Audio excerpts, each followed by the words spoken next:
Good evening. Welcome to the Costa Mesa Planning Commission meeting for Monday, February 24th, 2020. I will call the meeting to order and ask Commissioner Zick to lead us in the Pledge of Allegiance.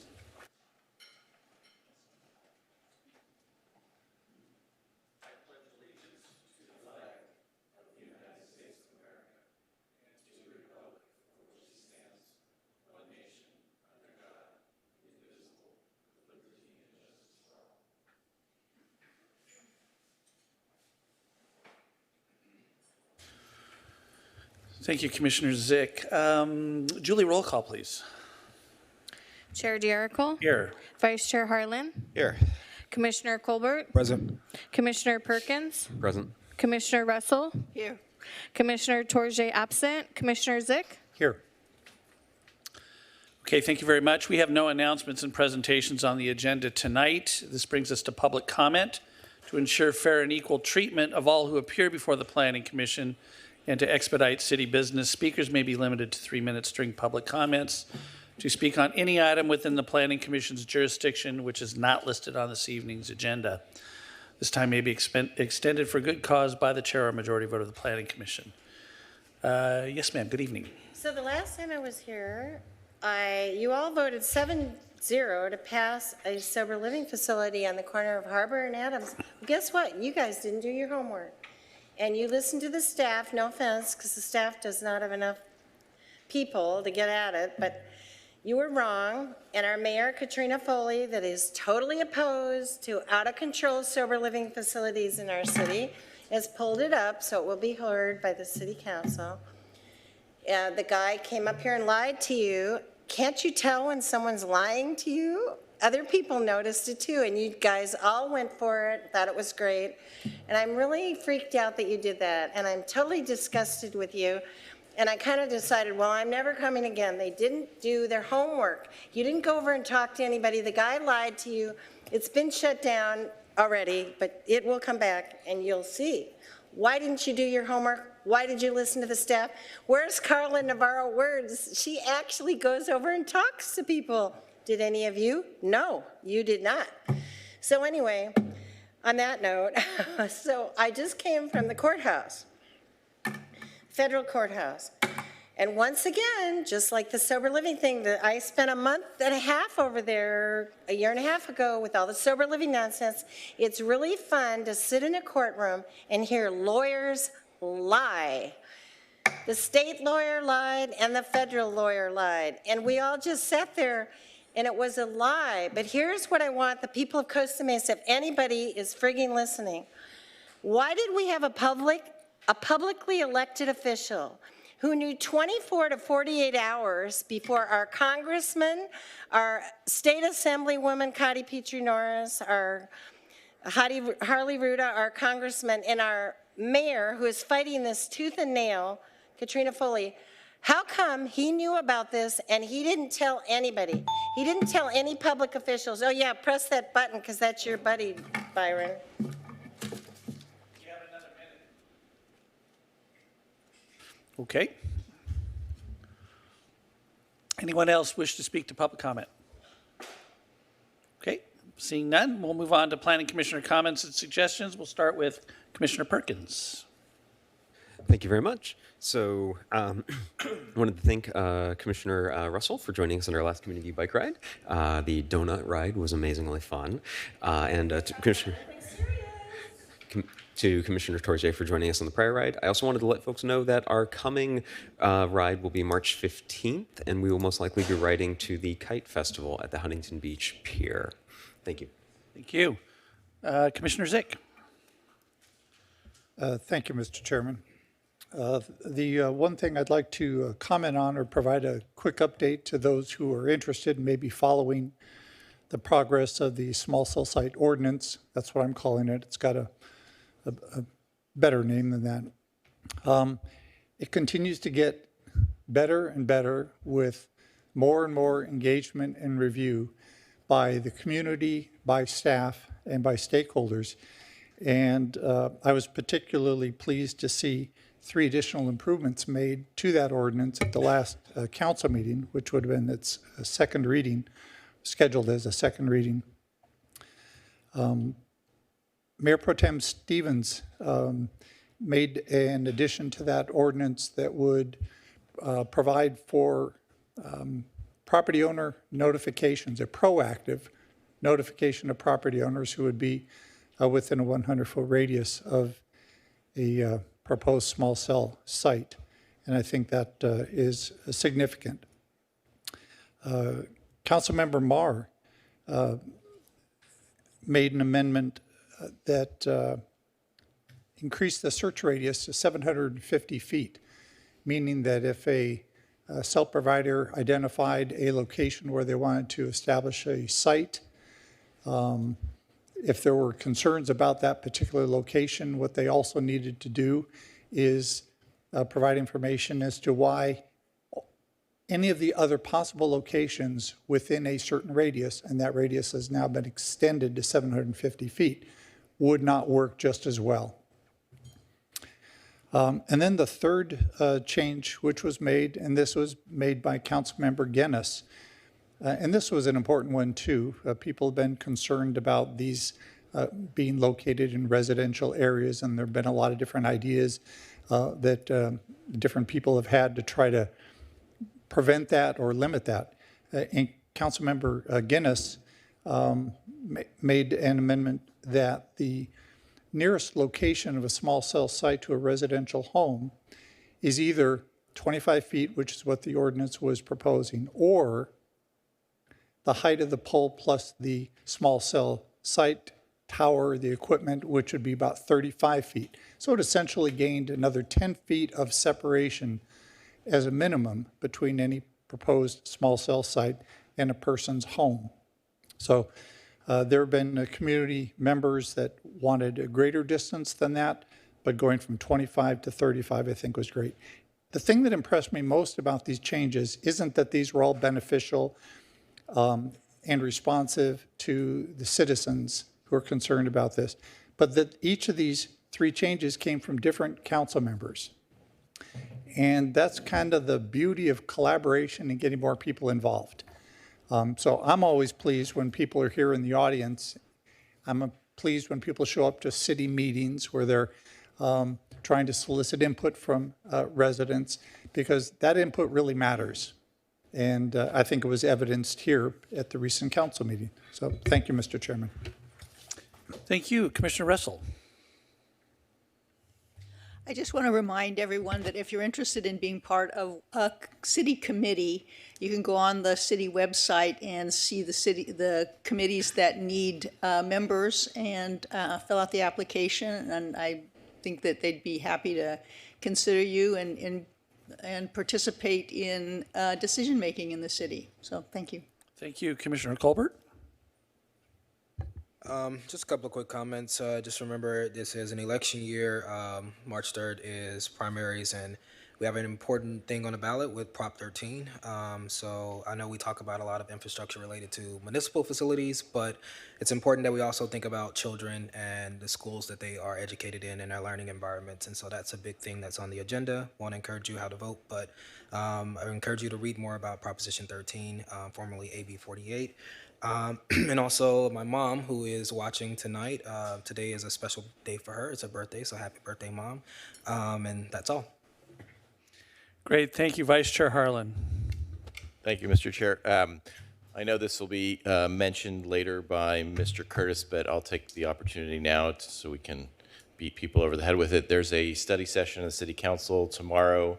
The topic is housing, which I know we've all been regularly commenting on as being incredibly important and critical to our city. I believe that starts at 5 o'clock tomorrow, so I encourage anybody to come here, City Council chambers, or watch online, and please follow this carefully. Thank you. Great. Thank you, Vice Chair Harlan. Just a couple things. That was one thing I was going to mention, so thank you for bringing that up. That is very important.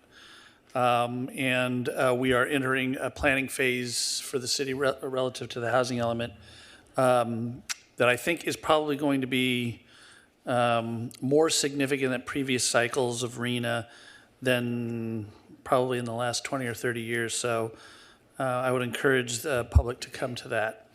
I also wanted to commend our city leadership, our city administration, city manager, city attorneys, interim chief Glass, chief Stefano, and the city council for really responding pretty quickly to the issues relative to the potential quarantining of coronavirus patients at Fairview Developmental Center.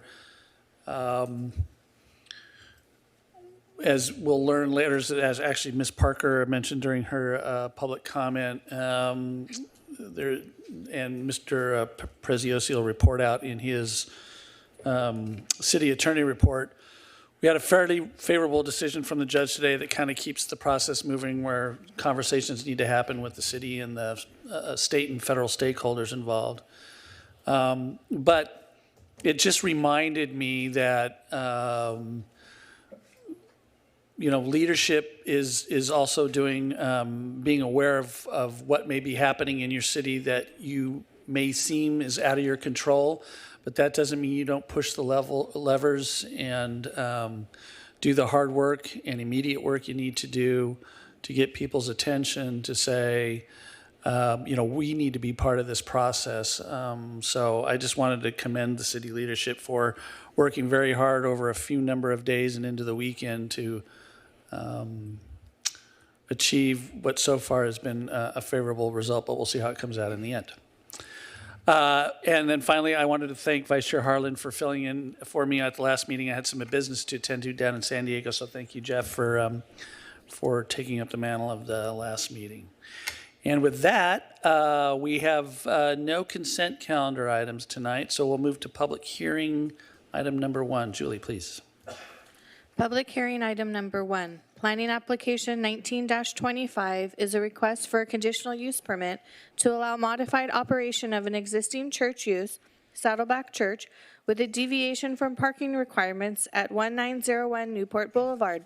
This is a call to report any ex parte communications. Commissioners, any communications to report?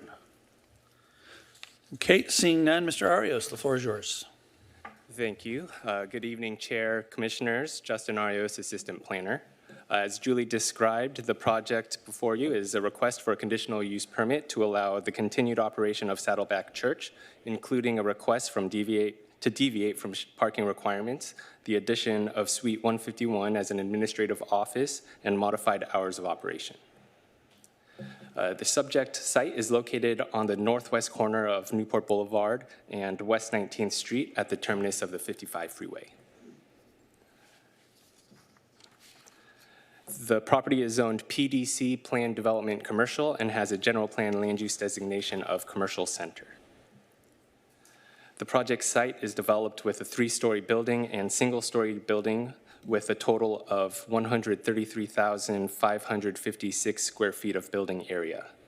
A total of 452 parking spaces are provided for the office building, including 391 spaces in the 5-level parking structure and 61 surface parking spaces.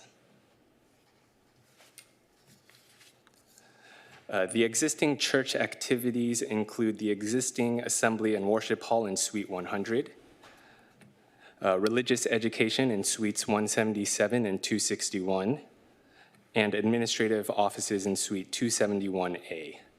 The proposed project also includes the addition of Suite 151 as an administrative office.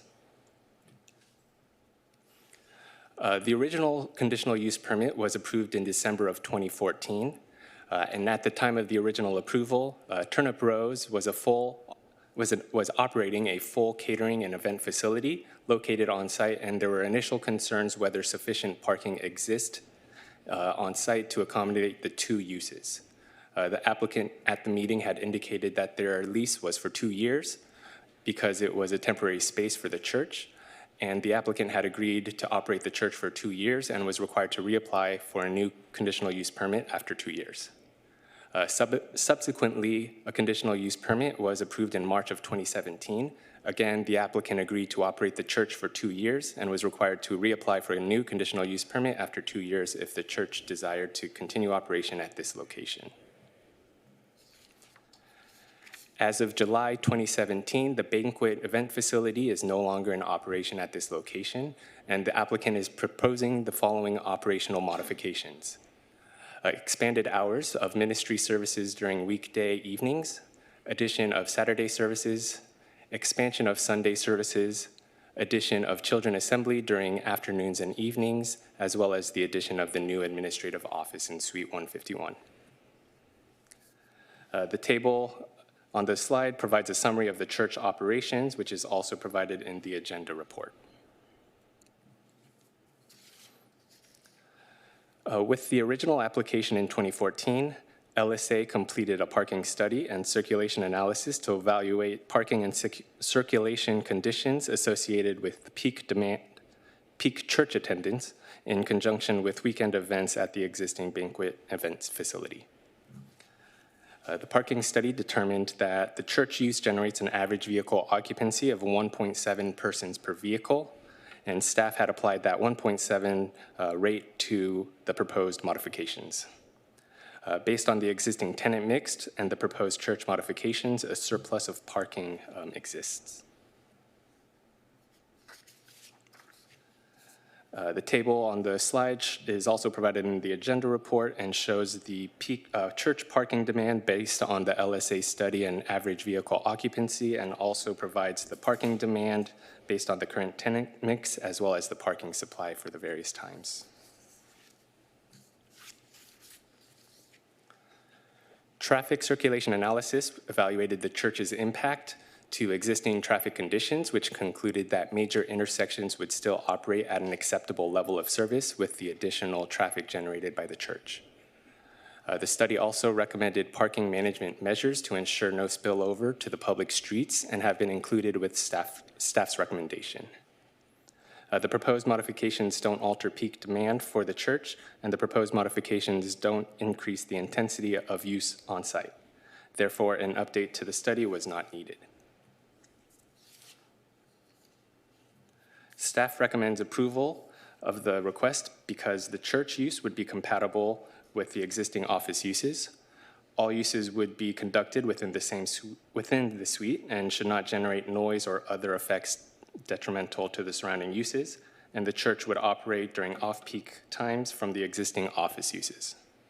The church also complies with all applicable development standards and is also consistent with the general plan land use designation. Staff's recommendation includes recommended conditions of approval, the majority of which were previously applied to the church but have been modified to reflect the current proposal. Conditions of approval related to the proposed operation are provided in conditions number 2 through 11. I do want to point out and clarify conditions number 9 and conditions number 11 are duplicate conditions of approval related to the event that parking problems should arise and solutions to solve those. Staff recommends including condition 11 and deleting condition number 9 because it applies more appropriate alternatives for this request. The ones included in number 9 are still related to the old banquet facility and working with them to solve any potential conflicts. The LSA parking traffic studies conditions are provided in conditions number 15 through 18. However, or I should say, since there have been no complaints related to parking and noise for the use since it had begun in 2014, staff did not include a condition related to reapplying for a new conditional use permit after 2 years. With that, staff recommends that the Planning Commission adopt a resolution to find the project is categorically exempt from the provisions of CEQA under Class 1 for existing facilities and approve planning application 19-25, subject to conditions of approval with the removal of condition number 9. That concludes my presentation, and I'm available for any questions. Thank you, Mr. Arias. Commissioners, any questions? Commissioner Zick, then Commissioner Perkins, Commissioner Colbert. So go ahead, Commissioner Zick. Thank you, Mr. Chairman. Thank you for that report, Mr. Arias. So let me start with this question. The conditional use permit is being requested with a deviation from parking. And I'm not fully understanding that. It appears from the analysis and from your presentation there's sufficient parking. So could you help me understand what the deviation is? Yes, so the deviation from parking has always been included with the conditional use permit for the use. Per our zoning code, we have actually a few different parking requirements for places of assembly, depending on how they are laid out. For this specific use, let me find it in the staff report.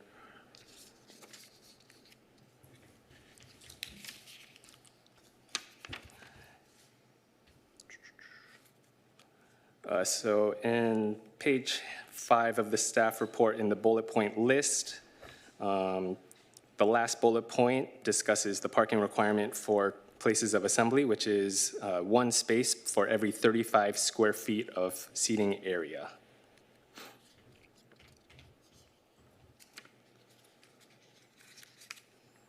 And then if you reference back to table 1, we're actually also in table 2, we have a note that shows the square footage of the assembly area.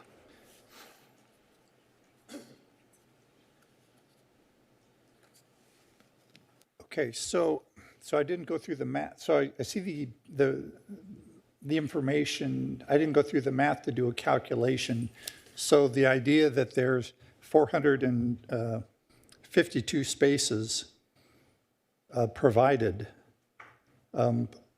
using the figures that you've referenced, can you tell me, have you gone through that calculation, what would be required? So staff didn't utilize the straight parking calculation because the parking study was generated for this specific use. We did utilize the average vehicle occupancy to get a more accurate parking demand for the use. I was just trying to get a sense of, I mean, what's represented is we have 452 spaces and it's an excess of 51. Calculated differently, what it would have been the shortfall. So we can do the math quickly to do that comparison, but to answer your question directly, the request for a deviation was because we did not apply the 1 space per 35 square feet. Okay. We applied the 1.7 Okay. Spaces based on the traffic and parking study. So the process in order to use any standard other than what's listed in the code is a deviation from parking requirements. Thank you, and you don't need to go through the calculation. That answers my question. I was also curious about this condition of approval that was on the original CUP and subsequent that required a reapplication. That sort of appeals to me because in the absence of that, these CUPs run with the land and there's really no recourse to stop a use other than failure to comply with conditions of approval, correct? That is correct. The CUP runs with the land. We typically do not include sort of a sunset provision as a condition of approval for a CUP because it does run with the land by code. The past conditional use permit, we do approach every conditional use permit from the standpoint of are they complying with conditions, and if not, then the recourse is to bring that CUP back before the Planning Commission for revocation. Okay. I can see the attractiveness of asking for an applicant to reapply after some period of time. Is there a cost associated with reapplying for a conditional use permit? Yes, they would be subject to planning application fees at the time of submittal. And so with this condition of approval that required them to do that, did that by definition require them to pay additional money to reapply? Yes, correct. Okay, interesting. Also, it indicates that this latest application for the new CUP was filed October of 2019, yet it appeared that the condition of approval they were operating under expired in March. So for 7 months, basically, they were operating without the benefit of a conditional use permit, which would have provided for that, correct? That's correct. And would the city take action about that? How does that come about in terms of enforcing the use without a valid conditional use permit? Typically, staff will do their best to try to keep on track of potentially expiring entitlements in the case of where a use is not generating any major concerns, and if we are working with the applicant, then we're a little more flexible on working with the owner and business operator. Okay. And then I've got a question about this Suite LL 101, which I understand was where Turnip Rose was operating out of, and I didn't see any reference to that anywhere else. Is that suite vacant? Yes, it is. So it could potentially, or most likely, would become in use at some point. That is correct, but I would clarify that the event space has since been abandoned, so any event type of use would need to go through the proper entitlement process. Okay. And then I was curious about the condition of approval number 5 that said bus transportation for church services shall be prohibited. I did not understand the rationale for that. Yes, that condition was included in the original approval. Reading the old staff report, it included that condition as a measure, as an above and beyond measure to ensure that there were no conflicts on the site with parking. I'd almost think bus transportation would alleviate parking demand, if anything. Okay, so it's a carryover from prior approvals. Okay. All right. Thank you, Mr. Chairman. Thank you. Commissioner Perkins. Thank you. I had to wake this thing up. So I also wanted to thank you, Commissioner Zick, for asking a couple of my questions. But carrying on with condition of approval number 5 with bus transportation, that condition also strikes me as very odd. And one question I had on this is this referring to like private bus transportation that the church may be using? Is this referring to trying to prohibit attendees from using public bus service?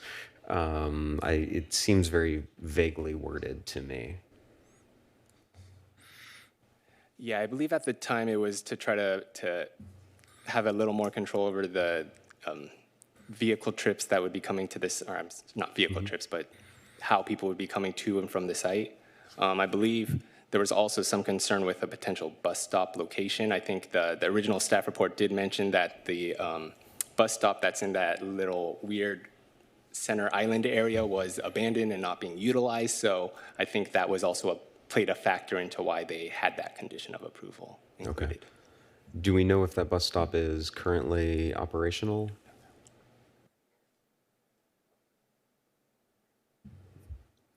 So we believe that it is. If Mr. Mee has more updated information, I'm glad to rely on him. And Commissioner, I'm sorry, can you repeat the question, please? I was wondering if the bus stop that's at the corner of 19th and Harbor, the one that they were potentially concerned at, is that an active OCTA route? I seem to remember, I was visiting the site yesterday and I seem to remember seeing a bus stop sign there, but I was not certain if that was an active in-use bus stop right now. I recall reviewing that about a year or so ago, and I don't think it was active, but I can look into that and provide that response to you. Okay. Thank you. Because as with, I think what Commissioner Zick said, I would echo that it feels like encouraging bus use would decrease traffic in the area. The second question I had is, and actually, if you could leave on the map here that you have on the presentation, this is perfect. One question I had is, for pedestrian access to the area, am I correct? And when I was on the site visit, it looked like the only pedestrian access was on the southwest corner of the site.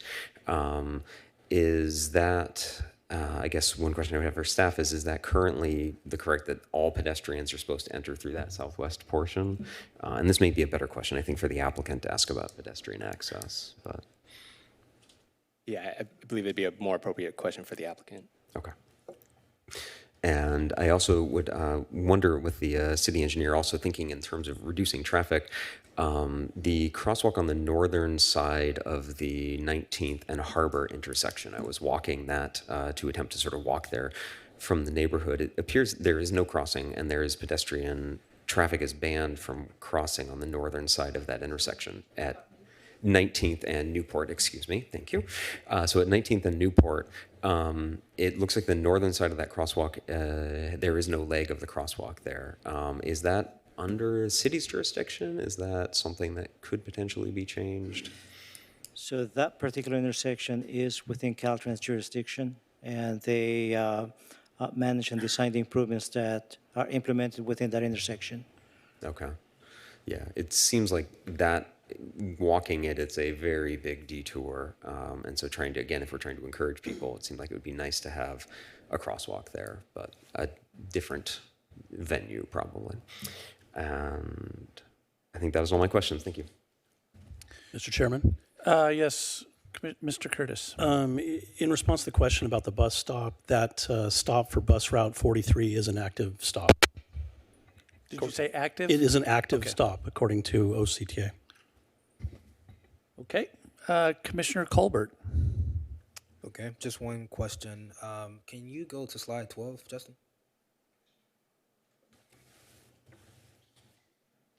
Okay, I think you partially answered my question, which was related to the LSA study.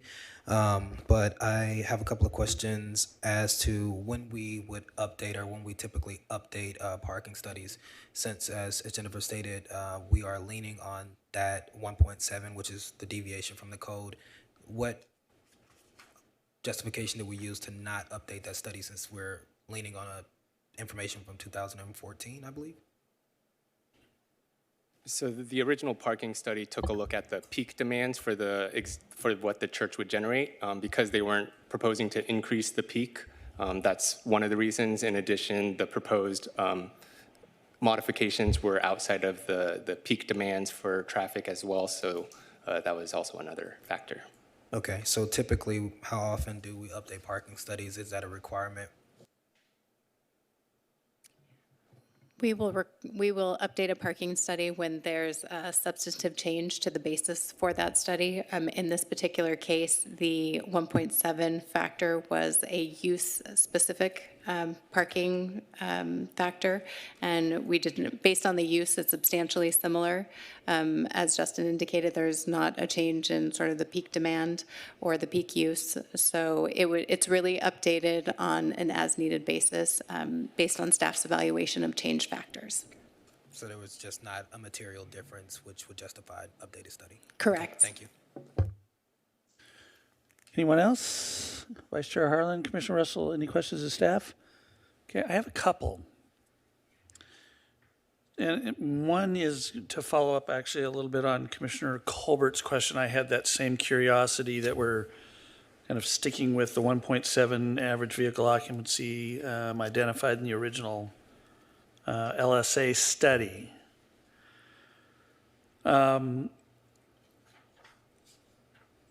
We don't really know if that has been accurate. We haven't done any kind of utilization study to see whether or not they're actually generating 1.7. I don't know what 0.7 people would look like, but to make sure there's not, let's say, 2.5 people a car, or I'm just wondering why we're thinking that 1.7 is indeed actually what's being produced, particularly as it relates to, as I look at the two tables, summary of existing church operations and summary of proposed church operations. For the main auditorium, I'm seeing Monday through Friday, essentially an additional 1.5 hours of activity versus what's there now. That's not a big deal. But on Saturday, that's brand new for the main auditorium, and that's 12 hours from 9 a.m. to 9 p.m. Sunday, we're adding 7 hours of operation from 8 a.m. to 9 p.m. versus 8 a.m. to 2 p.m. now. And then for education, we're adding Saturday for Children's Assembly, we're adding 5 hours of operation and 5.5 hours on Sunday we're adding. So to a layman, and I'm a layman, that looks like an intensification of use or the potential for intensification of the same use, but with the potential of more people coming through, enjoying the church services, enjoying whatever additional services that the church would provide from 9 a.m. to 9 p.m. on Saturday, 8 a.m. to 9 p.m. on Sunday. So kind of help me understand, I'm adding up 10 and a half, 17 and a half, 29, 30 plus hours more of operational hours, and yet we're kind of relying on the same study from when we had 30 odd less hours of operation. So perhaps you can help me. Yeah, so for the specific Saturday operation, I think the major difference would be the maximum number of people that are being proposed to occupy for the services. So it's significantly fewer than what the full operation would be if they were to have it on for the Sunday services. And I would add to that as well. If you look at the 1.7 vehicle, it's an average vehicle occupancy rate that translates into a number of parking spaces. So when you increase the number of hours of operation, that's not changing the rate of occupancy per vehicle. Correct. The occupancy per vehicle is really looking at how does the use operate, what is the number of people visiting the site for a particular service, and what are their characteristics for how they travel to and from in terms of how many vehicles that they're relying on. So from staff's perspective, although the hours increase, the fundamental assumptions that went into the 1.7 average vehicle occupancy rate does not change. So we're not anticipating more vehicle trips into the property just because the hours are longer. Correct. On a peak hour perspective, that's true. Overall, because there's more hours of service, and in terms of a average daily traffic, then yes, there's more. But in terms of a peak hour traffic and in terms of parking demand, it's the same. Okay. Thank you for that. So, Mr. Arias, I want to go back to a question that I believe Commissioner Zick asked relative to the Turnip Rose banquet facility being vacant. And if a new use wanted to come in, that of a similar use, that it would have to go through a discretionary review process to also get a CUP. And I'm wondering do we know the vacancy rate of the entire 1901 building? And what other businesses are there? We did get a tenant list. It's provided in an attachment to this applicant letter. I believe there's a few vacant suites right now. Okay. Okay, I see that.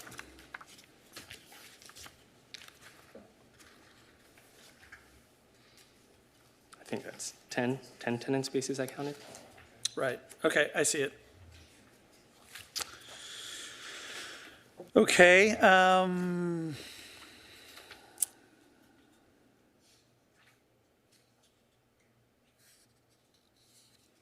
I think that does it for my questions. Thank you very much. I will then open the public hearing and ask the applicant to come forward. Good evening, sir. Good evening. My name is Randy Kraft. I'm representing Saddleback. Randy, have you read the staff report, conditions of approval, and do you agree with them? Yes, sir. Okay, the floor is yours. I'm just here to answer any questions that you may have. Okay, simple enough. Commissioners, any questions of the applicant? Commissioner Zick. Can you provide any insight into this bus transportation condition? I would love to, but I cannot. I was not present when the original CUP was established. However, we do not use buses. We do, as far as personal church use, we don't have any church buses that we would utilize. And we're, so that wouldn't really affect us. And I'm not quite sure if that was related to public transportation. But I agree with you that it would actually help in the church parking situation. Yeah, so thank you for the answer. My guess is that it didn't show up by accident. Yeah. That it showed up purposefully. Yeah. And we just don't know what that purpose was. And I have no problem leaving it there. And you have indicated you agree with that condition. Yes, sir. Thank you. No more questions. Okay, Commissioner Colbert. A couple of questions. Thank you for being here this evening. I think Commissioner Zick asked a question earlier, and I had the same question about the gap. Could you explain that as to why you all waited 7 months to return? There was some changing of personnel at the church, and it fell through the gaps. And then we started the process a few months late, and then have been in the conversation with them regularly about it. But to get to the point where they had a lot of questions for us, and we had to work through those, it just took us a little bit of time to get there. Okay. And just to understand the existing versus the proposed church operations, so is there no longer going to be a 9:30 and 11:15 service? It will be similar. It'll be a 9 and 11. At the current time, it'll remain 9:30 and 11:15, though. So in the proposed church operations under, it's going to be in the main auditorium, those hours are 8 a.m. to 9 p.m. And you were That's saying correct. those. So the desire is a 9 a.m. and 11 a.m. service, and then having infrequent, occasional evenings operations services that we have not been able to have in the past because that was not a part of our CUP. So if we wanted to do a Sunday evening worship, night, we could not operate in that because it was not a part of our CUP. Okay. As on page 9, I think condition number 3, it talks about on-site security. How do you anticipate on enforcing that, or do you currently have security at the site? And it'll be a We do continuation have of services? paid security that is present whenever we are gathering. Okay, so this is not something that would be new. Correct. All right.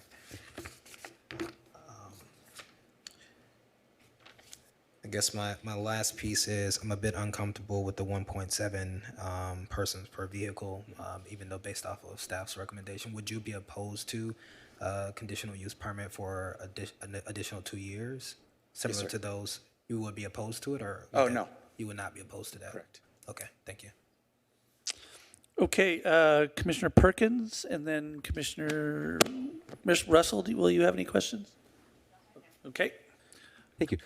Could we maybe pull up the overall site map? So one question, as you probably gathered from my questions before, I was looking at people potentially walking to your facility. We've got a nice neighborhood over on the east of Newport Boulevard there and north of you on Bernard Street. When I visited the site yesterday, I noticed there was a connection, fire lane connection between your facility's property or the property owner's property and Bernard Street, but it appeared like it was closed off. Is that fire lane normally closed? So those gates actually belong to the condo community that is behind us, not 1901, to my understanding. Okay. And so yes, that's why we do not have access to those. Okay. Have you explored at any point in the past using that as a pedestrian connection for any of your folks who come by? We have not, because we haven't had a need. Some of the tenants that attend our church, we've discussed with them, they don't mind walking a little bit around, and the few number of people that do attend, it wouldn't seem to be a cause to go talk with them about it. Okay. And then I was also thinking, same thing for pedestrian connectivity. All pedestrians who are walking into your site, unless they're walking over grass, which is not very accessible, need to go to the southwest portion of your facility for entrance. Have you or the property owner looked at making any connections, especially on the eastern or like at the corner of Newport and 19th? Has that been a consideration? We have not. It hasn't seemed to be a need at this point. However, if it were a need, we'd definitely be willing to work with the property on that. Okay. Because I think that would, just from my time on the site, walking it just seemed like if I was coming over from that neighborhood, I would much rather have a nice direct connection.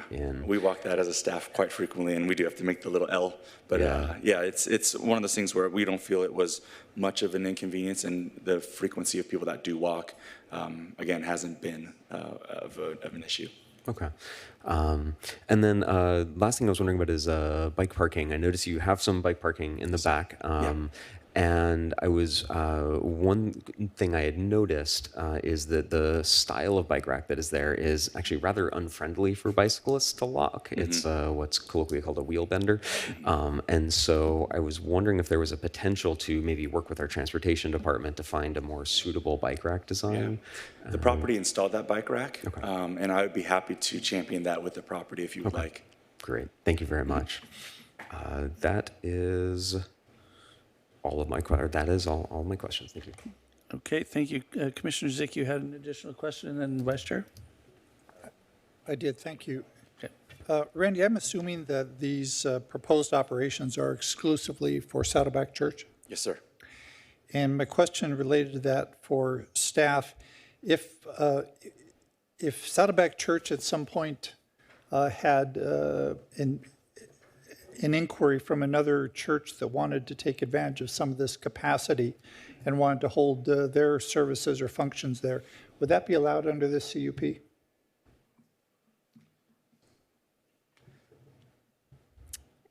Is your question if the church changed hands and it was a different church? No. Okay. Can you repeat once more? If Saddleback Church did not have a use for some of their facilities for certain times of the week and had an inquiry from another church that wanted to hold their meetings at the facility, would that be allowed under this CUP for Saddleback to allow another church to use their facilities? So long as they're operating within the conditions of approval, that would be allowed. A CUP is not specific to an operator necessarily, as long as they're complying with the conditions of approval and operating exactly as described in the staff report.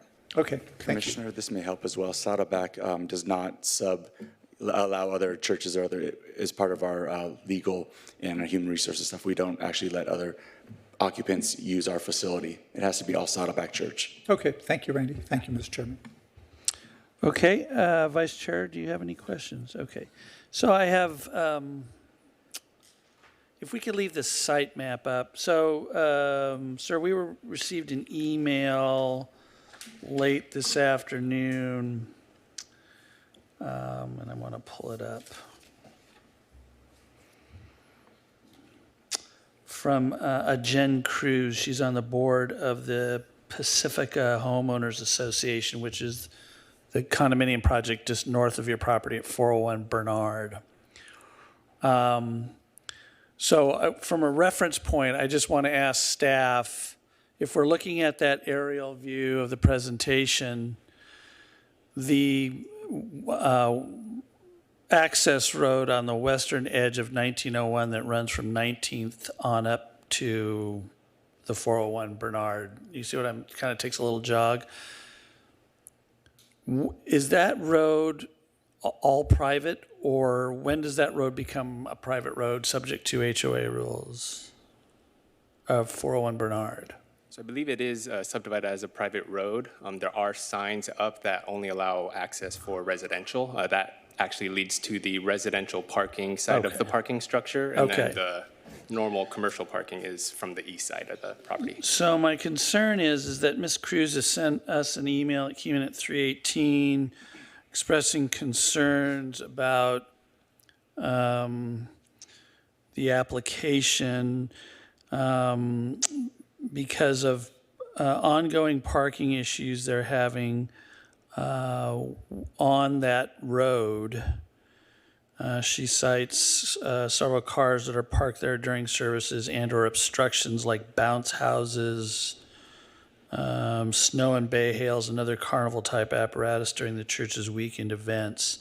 She also sent several photographs of showing cars parked in there and also some obstructions, and identified that access road is also a red curbed road the entire length. I don't know if that's true or not. But it is a late email, and I don't know if you've ever had any kind of ongoing conversation with the Homeowners Association of Pacifica, but given the photographs that she showed me, and I know it's not fair to you because you can't see them, but I've looked at a few of them, and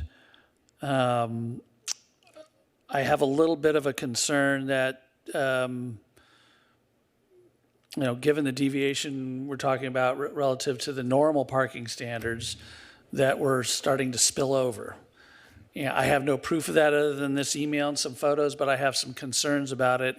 And I'm wondering, either Mr. Curtis, Ms. Lee, how we can kind of address these issues to my satisfaction to make sure that that road is not being used for any kind of church activity, vehicular parking or otherwise. Chairman, Ms. Cruz has approached me about the topic and also the property. And many of the car pictures are not us, but we have communicated very clearly with all of our members and volunteer staff and staff as well that that is not an area to park. And so we do have them move their cars. We do occasionally use that for drop-off, but never for long-term parking. And then the 2 pictures of the bounce house and the snow, we did ratify that. We took care of that after the fact and have no longer performed anything in those in the street right there. Okay, thank you for that answer, and I appreciate that you've had that conversation. I would urge you to set another meeting with Ms. Cruz or the Homeowners Association, because clearly that from this email, she's not satisfied yet, or the Homeowners Association's not satisfied yet. And then I would ask staff, is the church permitted under the current conditional use permit to use that road for drop-off and pickup? There is nothing in the existing conditional use permit that would authorize that. It's a private road as it's subdivided, so the homeowners association has the ability to enforce any regulations on that private road. We would look to them to do that, but as a belt and suspenders approach, we can include a condition of approval that just makes it clear that all church use is to be limited to the church property. Okay, great, thank you. Okay, I have no additional questions for you, sir. Thank you, unless any of the commissioners have it. You may have a seat. I will open this for public comment. Anyone wishing to speak to this item, please come forward. Okay, seeing none, we will close the public comment, and I will also, sir, unless you have any other closing comments you'd like to make, doesn't look like you're eager to get back up, but okay. I will close the public hearing, bring the item back up to the dais for further commissioner questions or a motion. Commissioner Colbert? Yeah, I would like to make a motion to support it. Find that the staff recommends the Planning Commission adopt a resolution to find that the project is categorically exempt from the provisions of California CEQA per CEQA guidelines, section 15.301, class 1 existing facilities, and approve planning application 19-25, subject to the conditions of approval, absent condition of approval number 9. I would like to propose a condition of approval that the applicant return back to the commission in 2 years, and also with an updated traffic study. Okay, I will actually, if you could hit your motion button, Commissioner Colbert, I will actually second that. Oh, actually, Commissioner Zick already did, so I don't need to. I would ask Commissioner Colbert if you would accept a condition that basically says that at no time shall the church use the private access road to the Pacifica for parking, pickup, drop-off, or any other church activities. I believe that is a friendly amendment. So you accept it? Yes. And the second? Yes. Okay. So we have a motion and a second. Anyone wish to comment? Vice Chair Harlan, and then Commissioner Perkins. Actually, I have a question for staff before offering my vote on this. So when have we asked an applicant to come back for a traffic study, and under what circumstances? When, if at all, do we ask an applicant to do that? So it is not typical to have a sort of a sunset for a conditional use permit, so we probably don't have a good example of when we've required a traffic study to come back as part of a new conditional use permit application. But considering that the condition and the applicant has agreed to it, it sounds like when the applicant reapplies for a conditional use permit, it's within our authority at that point to require a traffic study if that's what the commission deems necessary. It's not typical. Right. I mean, my 2 cents are not to require something like that unless there's a good justification. The fact that the applicant has agreed convinces me a little bit, but it is a little out of the norm. Okay, Commissioner Perkins. I had two questions, and one is actually for staff for that road on the western side of the property that we're talking about. That road is under the control of the condos to the north. Am I understanding that right? So that homeowners association is the one that controls that road. That's our understanding based on the subdivision map. It's a lettered lot linked to the condo complex. Okay. And so when I was on my site visit, I found it. I noticed that gate was actually padlocked shut. It did not appear to be very commonly used.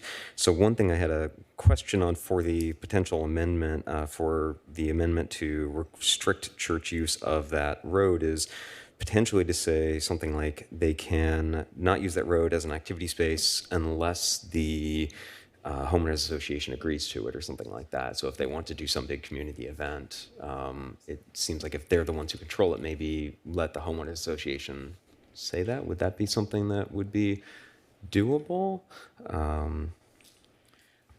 Mr. Chairman, Commissioner Zick. since we're discussing it, my reaction to that is that the applicant isn't asking for that. And given the inputs that we've gotten from at least one individual from the homeowners association, that use of that road is a problem, I think the condition of approval that's been added that says it can't be used is probably a safer place to land than to open up a possibility of use where we already know that's problematic. That's just my initial thought about that. And I would ask the maker of the motion your response or thoughts on Commissioner Perkins' modification to that condition.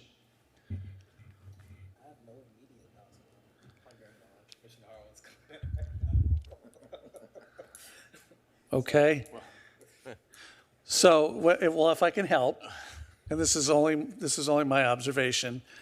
I agree generally with Commissioner Harlan's thoughts relative to requiring that the applicants keep coming back for a conditional use permit in 2 years and requiring a parking study. However, the only reason I am kind of willing to go along with it on this one is I'm detecting a little bit of activity creep going on at the church. And with these new expanded hours and additional services, that road is, and some visual evidence that that road has been used in the past. I don't have a problem with them coming back one more time to kind of make sure we're not doing too much here. So, If I can Vice Chair Harlan. ease my colleague's mind, I don't have an objection to that additional condition. Like I said, I'm a little persuaded the applicant seems to think it's okay, but generally it is a little unusual. On Commissioner Zick's comment, though, I agree wholeheartedly. I don't think we should be negotiating for another party when there really isn't an issue that we are fully apprised of. Okay, so the motion with the added condition relative to the Commissioner Colbert's additions to the conditions in mind relative to the use of that road stands. There is a motion and a second. Any other final comments? Mr. Chairman? Commissioner Zick. You know, when we have a business that's expanding, those are good problems to have when you're the business that's expanding. I think when a church is expanding, that's a good problem to have too. And, I'm happy to see that your church is successful. The concerns about parking, staff indicates in the report that there's no queuing or parking problems that have been reported. And I was keen to hear from the public if they had any concerns about that, and they don't. So is 1.7 working? Apparently it is. There's a condition of approval that puts a burden and responsibility on you should there become parking problems that we're not anticipating. So I feel like we're covered there. So anyway, good luck to you. Thank you. Okay, and I will call for the question.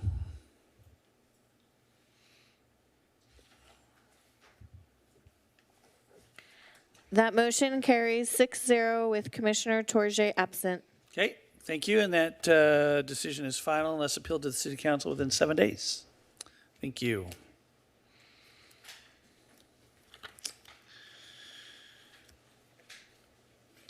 Okay, public hearing item number 2.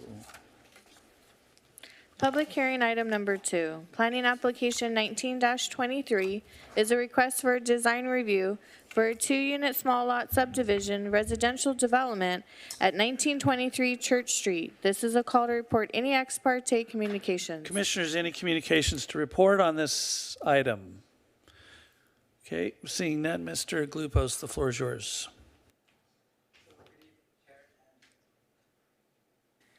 Good evening, Chair and Commissioners. I'm Willie Glupos, Assistant Planner for the City. Tonight we have a proposal for a small lot subdivision of a 2-unit single-family residential unit on a 6,700 square feet property. The design would be contemporary coastal. The property is located on Church Street, which is walkable to Mother's Market. It is surrounded by a diverse multifamily and single-family residences with a commercial facility to the rear of the property. The following slides show the existing conditions of the neighborhood. This slide shows the existing single-family residential unit with a duplex on either side. Across the street are single-family residential units.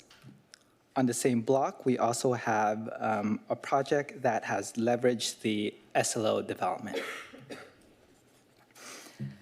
The proposed development meets the development standards such as the 20 feet front setback, the 5 feet side setback, the 15 feet rear setback, as well as the required parking spaces. The proposal also exceeds the required 35% open space. The applicant proposes 45% open space, which exceeds the private open space it also exceeds the private open space per each unit by 250 square feet. In regards to landscaping, it meets the standards, more specifically the number of 15-gallon trees. The requirement per code is 4 trees. The applicant is proposing 7 trees. This slide shows the location of windows. The red denotes windows that are offset. The orange are windows with either small windows or windows with substantial distance from one another, or windows with non-livable areas. The development also meets the design guidelines in terms of the first to second floor ratio. The maximum is 1-to-1, which is 100%. The applicant is proposing under that, 96 to 98%. It is also implementing multiple vertical and horizontal elevation offsets. As mentioned earlier, the style will be contemporary coastal with board and batten shingle sidings in nautical tones, which borrows elements from the surrounding beach cottage styles home. The floor plans are an open concept with the living space on the first floor and the private spaces on the second floor. There would be a total of 4 bedrooms per each unit. Aside from the standard conditions of approval for a small lot subdivision, specific conditions to this project involves an approval of a subdivision map required for this project, the ribbon driveway within the 20-foot setback to incorporate appropriate landscape ground covers, and dedicate and construct a 3-foot public sidewalk easement. To conclude, the proposal meets the development standards, the design guidelines, and the general plan. Therefore, staff recommends that the Planning Commission adopt a resolution to find the project is categorically exempt from CEQA and approve Planning Application 1923, subject to conditions of approval. That concludes my presentation, and the applicant has a presentation as well. Okay, thank you, Mr. Glupos, for your presentation. Commissioners, questions? Commissioner Zikas, and then Commissioner Colbert. Thank you, Mr. Chairman. So I recognize this is not an architectural peer review, it's a design review. Could you just very briefly explain what it is that you are looking for in a design review beyond compliance with development standards in terms of the aesthetics of the project? So when it comes to the design review, we do have design standards that is the design guidelines, I would say, which looks into the form, the massing, and how compatible it is to the surrounding neighborhood. In this case, if, for example, the 1-to-1 ratio, it did not exceed that. Setback requirements were met. These second floor design also met that criteria. Okay.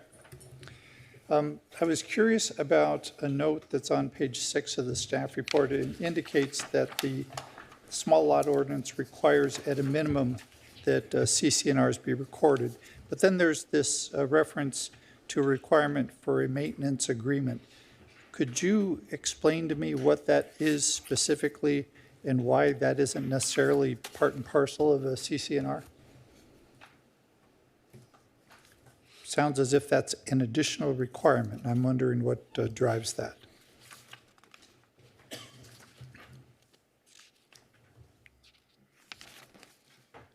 So in a case of a 2-unit small lot subdivision, a lot of times because of just the sheer number of units, it's not CC&Rs necessarily. It's actually a maintenance agreement, but it's still it's the same function as CC&Rs. It's just called something different because there's only 2 units. But the requirement is still there, and it's reflected in the conditions of approval as well. Do you expect that that would show up as a separate document? Yes, it's usually a separate document. It's usually submitted at the time of a subdivision map and prior to the city's approval of the final subdivision map. Okay. And then I had a question on the condition of approval number 5, and that's on handwritten page 6. And in that condition, it says that with specific regard to the interior fencing between the homes shall be decorative block walls and a minimum of 6 feet in height. Is there a maximum height that's allowed? So 6 feet is the maximum. However, they can go to 8 feet, required that they apply for a minor modification. So is there any reason why this condition wouldn't say that the interior fencing between the homes must be 6 feet in height, as opposed to a minimum of 6 feet in height? Seems to beg for the possibility of a higher fence. I think there's nothing wrong with including the flexibility that's already afforded by code, unless the commission had a specific reason that it would not want to grant such flexibility. The wording is typical just so that the applicant can avail itself of options that are already outlined in the zoning code. Okay, all right, that's fair. And then I've got a question about this condition of approval number 7. Now, I know this is a standard one. And maybe I'm concerned because it is a standard condition. This idea of the development of a property potentially being 2.5 feet higher than the adjacent properties. It somewhat implies that that could potentially arise when there is a need to deal with stormwater runoff. But absent that, the concern I have about this is the, I don't know what the right word would be. Inequity was the word that was popping in my head, but that's not the right word. But a 6-foot wall between neighbors becomes an 8.5-foot wall to one neighbor if this property is developed 2.5 feet higher than the neighbors. So I'm concerned about the implication of this, and I've seen this situation occur in other places of the city where the effect, I think, is undesirable. So I'm questioning why this condition is in here.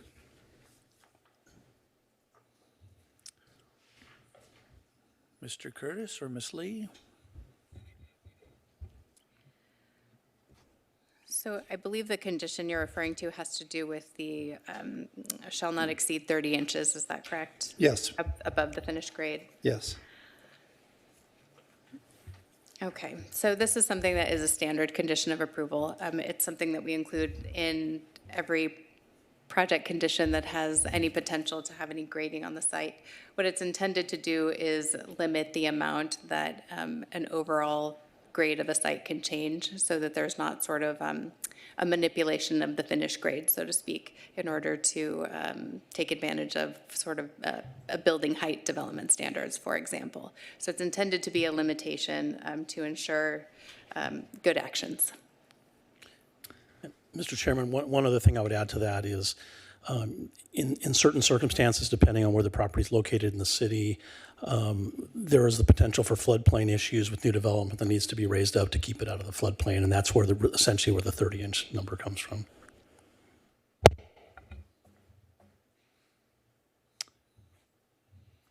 Okay.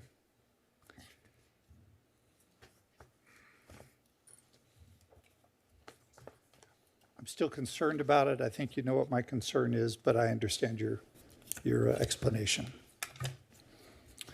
All you need to do is go over on Andros, and you'll see an 11-foot high wall in a residential area. And I just don't think that's neighbor-friendly. I'm not suggesting that's what's going to happen here, but that condition is what leads to that. My last question has to do with, and I'm referencing handwritten page 26, the site plan of the project. And the other drawing that I think I referenced would be handwritten page 23. Maybe I'll start with handwritten page 23. It appears on that drawing, handwritten page 23, that right behind the, on the left side, the gentleman in the light blue shirt, it appears that there are stairs just beyond that short gate that leads up to what would be the front entrance of the property. And I was wondering if that was the case, because on handwritten page 26, I really don't see an indication of stairs. I know that might be a good question for the applicant, but I'm assuming that you might also have the answer to that. Mr. Zick, it's a fence.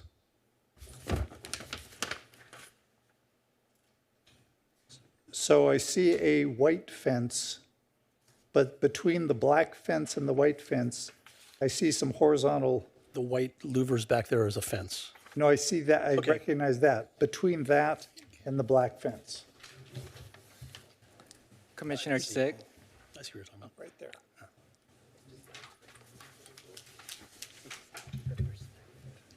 Yes, sir? So it is not, they're not stairs. It's probably just how the rendering came out based on the angle and the illusion of it, but it's flat. It's flat. Okay, thank you very much. Thank you, Mr. Chairman. Sure, Commissioner Colbert. Thank you.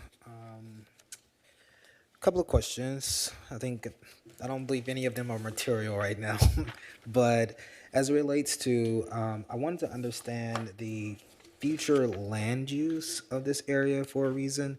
On handwritten page number 18, I believe, parcel 114 and 120, I just want to understand, while this is zone commercial, is it like a residential use, or what is the current use at that site? I was trying to look it up on the map, and in person it doesn't really indicate.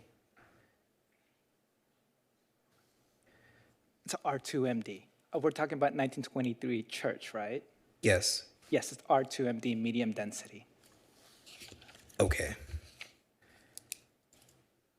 And in terms of future use, do you all have any indication as to what that area would be potentially zoned in the future? If in the case that this space were no longer to exist, would it always remain commercial, that corner lot?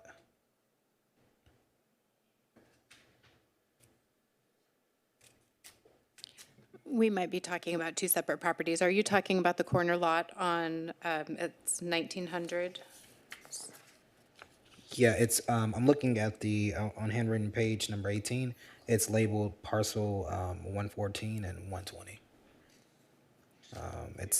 Yeah. Isn't that, not Save Our, the youth employment program? It is. The southeast corner. Would that parcel always remain? So those parcels are commercially zoned. They're zone C2. We have no intention of changing the zoning along the major streets. I anticipate it would stay the same moving forward. Great. And so my second question is related to the actual site plan. And so I was looking through the plan, and this may be a question for the applicant, but maybe staff can answer it. In terms of massing and the potential, since there are exterior walkways along the west and east side of these properties, I am concerned that will there be exterior lighting? And if so, has a study been conducted to determine potential impacts to adjacent neighbors? So based on the site plan, it does not indicate any sort of lighting, but I will have the applicant answer that question. Okay. And my final question, which is maybe Bart could answer it, and more so clarification. I know we're in a new code cycle for this year, but the plan indicates, was this application submitted prior to 2020, obviously, or no? Because the plan indicates 129/20, but the code cycle dates are 2016, so I didn't know if. It was submitted last year. Got it, thank you. Okay. Any other questions to staff? Commissioner Harlan? Vice Chair Harlan, rather? Okay, I will open the public hearing and ask the applicant to come forward. If they're present. Yes, sir.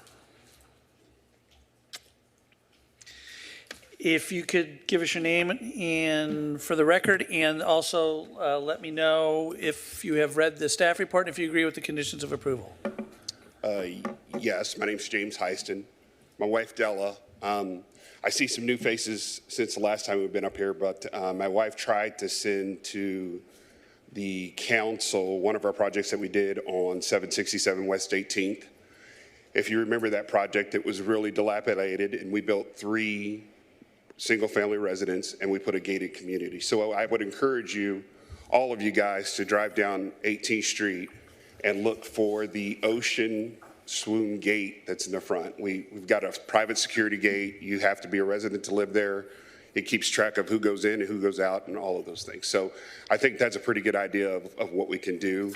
I will also tell you is that we already have in the planning, because I hear all the comments about home ownership and homes. And I'll just let you guys know, it's James and Della. There's no big company backing us. This is our retirement that we're invested in our community. We live in Costa Mesa. We've done 10 projects, and of those 10 projects, 6 of them have been in Costa Mesa. So we have no intentions of trying to go to LA or San Diego or anything like that. We live here and we want to try and make our community better. And these are our opportunities for us, James and Della, no big company, to do that. I can tell you that I know that we also have opened escrow on another project at the end of 18th Street. It's a 6-home project that we'll be developing there. And so you can kind of tell we like that corridor. 2 projects on 18th Street from James and Della is probably a pretty good thing. We like Eastside Costa Mesa. We like what the city's doing over there, how you guys have made changes, and we want to continue to invest our retirement in those areas and make sure that we're supporting that. I can go ahead and answer your question about the drainage, Commissioner. If you look at our 18th Street project, the same issue came up, and one of the things we did to alleviate that is we basically brought all of the water to a sump in the corner. And so whenever the water level goes up, there's an automatic pump that pumps it out to the street and goes in normal drainage. So that concern is pretty easy to fix. It's not expensive. You just have to plan for it.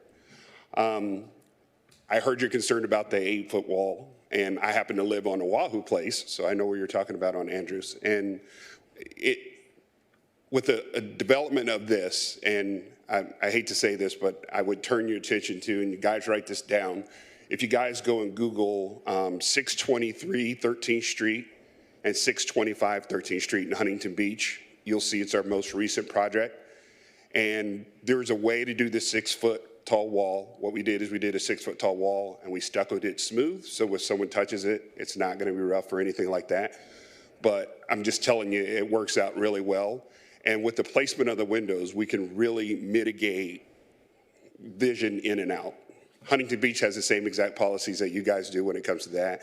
And to address your lighting, what we did is on that project, we have low voltage lighting. So it's pathway lighting, it's lighting up the address. I've got a real cool picture of it at night, but those are things that are really easy to address and that we address when you're in construction. Not just because it's functional, but it also makes the house look a lot better when it's fully lighted.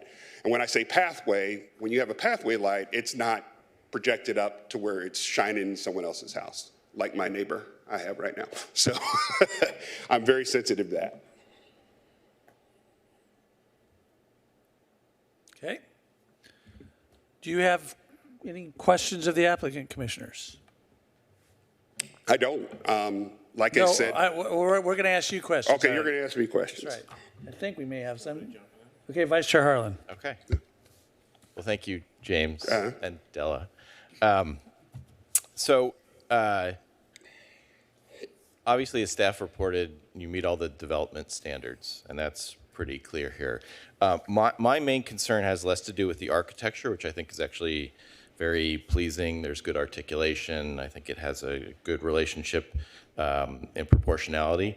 My real issue has to do with the siting on the property. So what I don't see here in the design facing the street is the front entrance.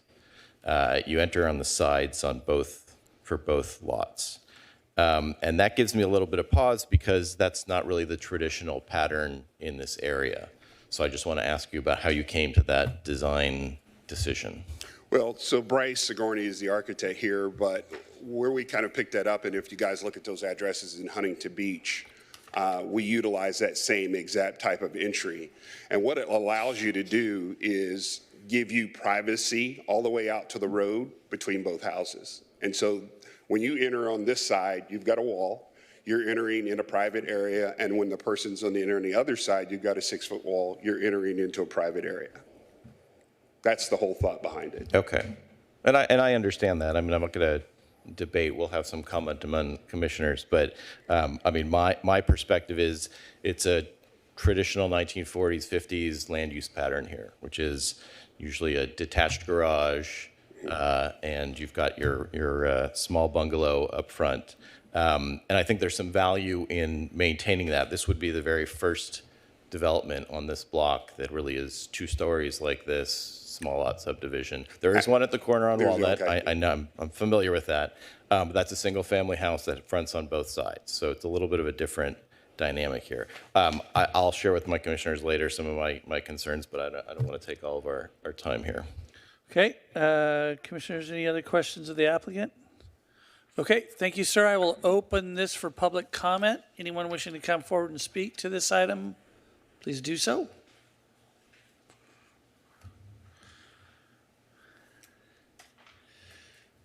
Yes, sir, good evening. If I could have your name and address for the record, please. Sure. Noel Perkins, 1920 Church Street. Mine's the black fence in the picture. First of all, I like your design a lot. It's a really good design. Sir, if I could have you address the Oh, commission. sorry. Yes, thank you. I like the design. These three properties have kind of been in limbo on Church Street for a while. Different developers have come in and tried to do different things. Last time I spoke here, they were going to build that typical square building that you see in a lot of different areas. The builder has done a good job at trying to blend in. The questions I have are a couple questions. Parking, it's 4 bedrooms. That's a lot of bedrooms for what appears to, in reality, to be 3 cars. I don't have an issue with the parking. It's just, I've tried to develop my property to get 1 bedroom for my 15-year-old, and I got nothing but resistance and telling me that I can't do it, that I have to tear down an existing property that's in the back of my property that's been there for 30 years. You won't let me build until I tear that down. I'm a little frustrated with that. I understand that he's saying he's a small builder and he's building his retirement, and I support that 100%. It just seems in Costa Mesa, if I'm a builder tearing down properties and building all new properties, things go real smooth. If I'm trying to do an addition to my property, it doesn't really work that way. I am truly just me trying to get something built. I really have, from what I've seen of this, and this is the first I've seen pictures, I'm curious how someone would get a copy of the staff report, because I looked for it everywhere so I could see these things. But my issue is You have a minute, sir.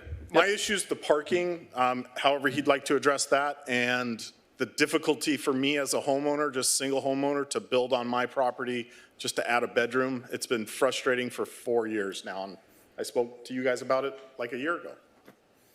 That's it. Thank you. Okay, thank you. Anyone else wish to speak to this item? Yes, sir, please come forward.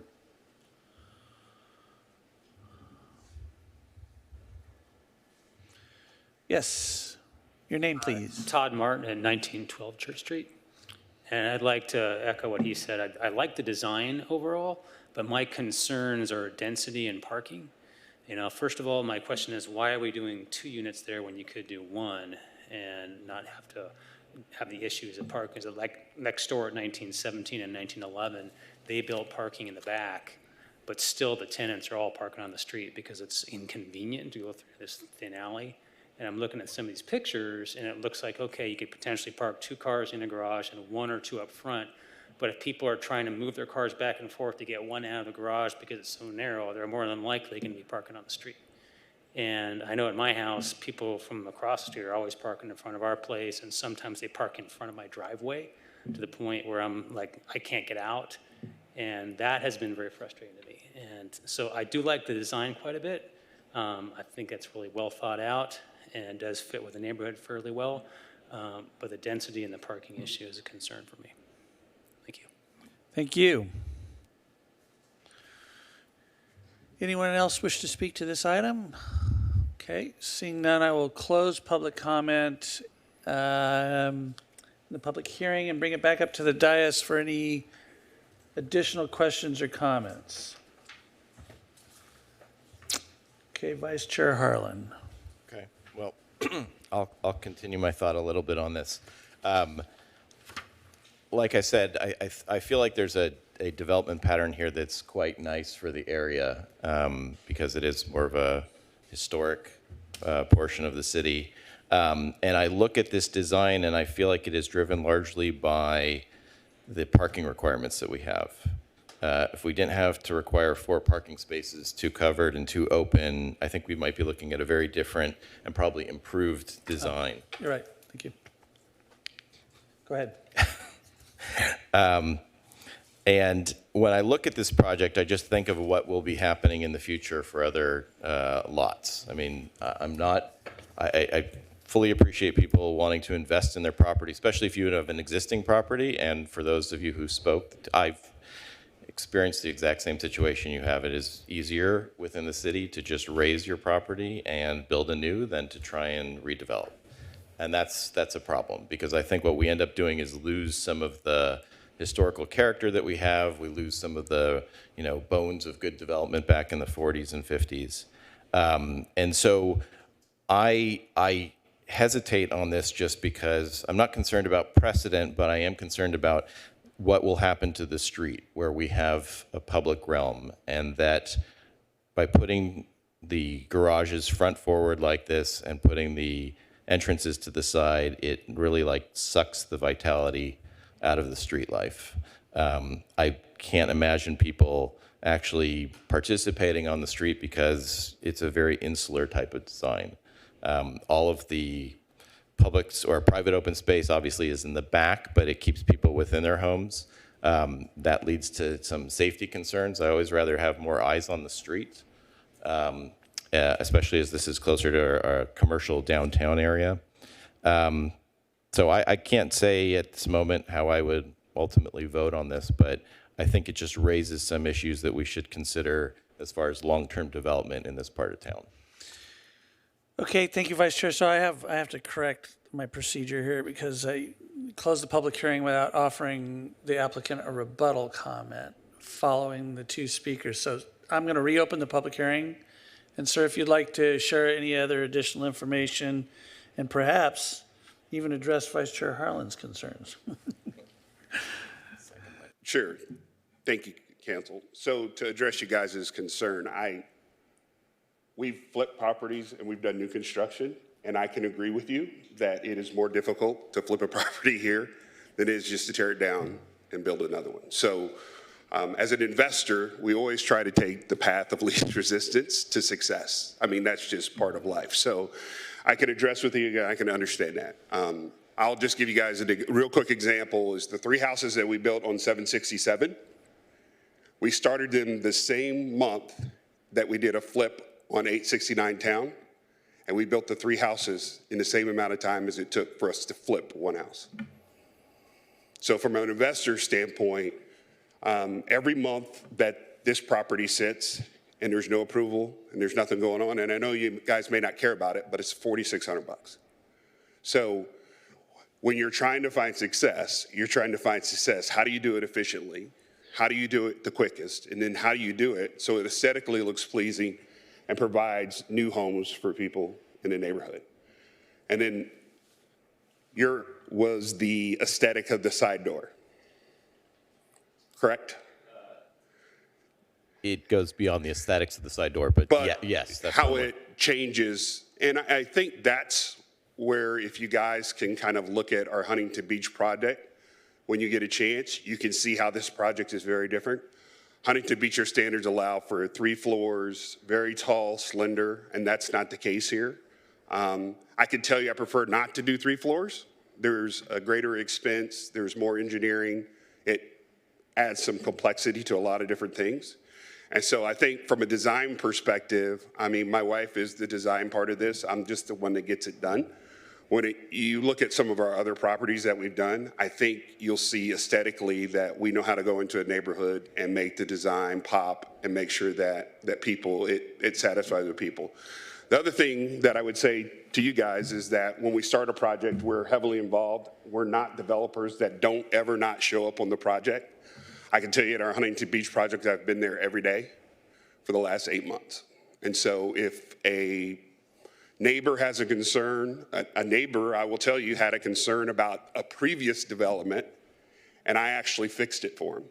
We fixed their wall for him. So I think when you go into a neighborhood, you want to tread positively. You don't want to tread negatively.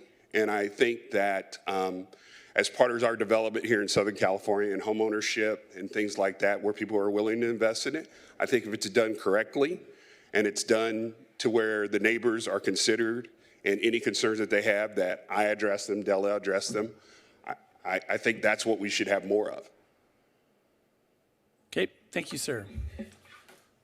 So I'll close the public hearing again. And commissioners, any comments or motions on the application? Commissioner Zick, and then what was it? And then Commissioner Perkins. Thank you, Mr. Chairman. Well, I'm going to start with what I like. First of all, I think James and Della sounds like a major corporation. I like the sound of that. I think your architectural renderings are pleasing to look at. I like that. I like the idea that these are homes for ownership as opposed to apartments for rent. We need more ownership in the city. So I like that. One of the concerns I have about the renderings is with regard to the property that's shown on the right, the one that has the balcony, and with the single car in the driveway. As you know, parking is a major concern. And this just sort of implies, by the placement of that car, that you can only get 3 vehicles. And I know that's not your intention. But when there's a concern about parking and you show something like that, I can't help but point it out, so I've done that. I think the comment by Vice Chair Harlan is right on point in terms of the unfriendliness to the neighborhood of this face of the property.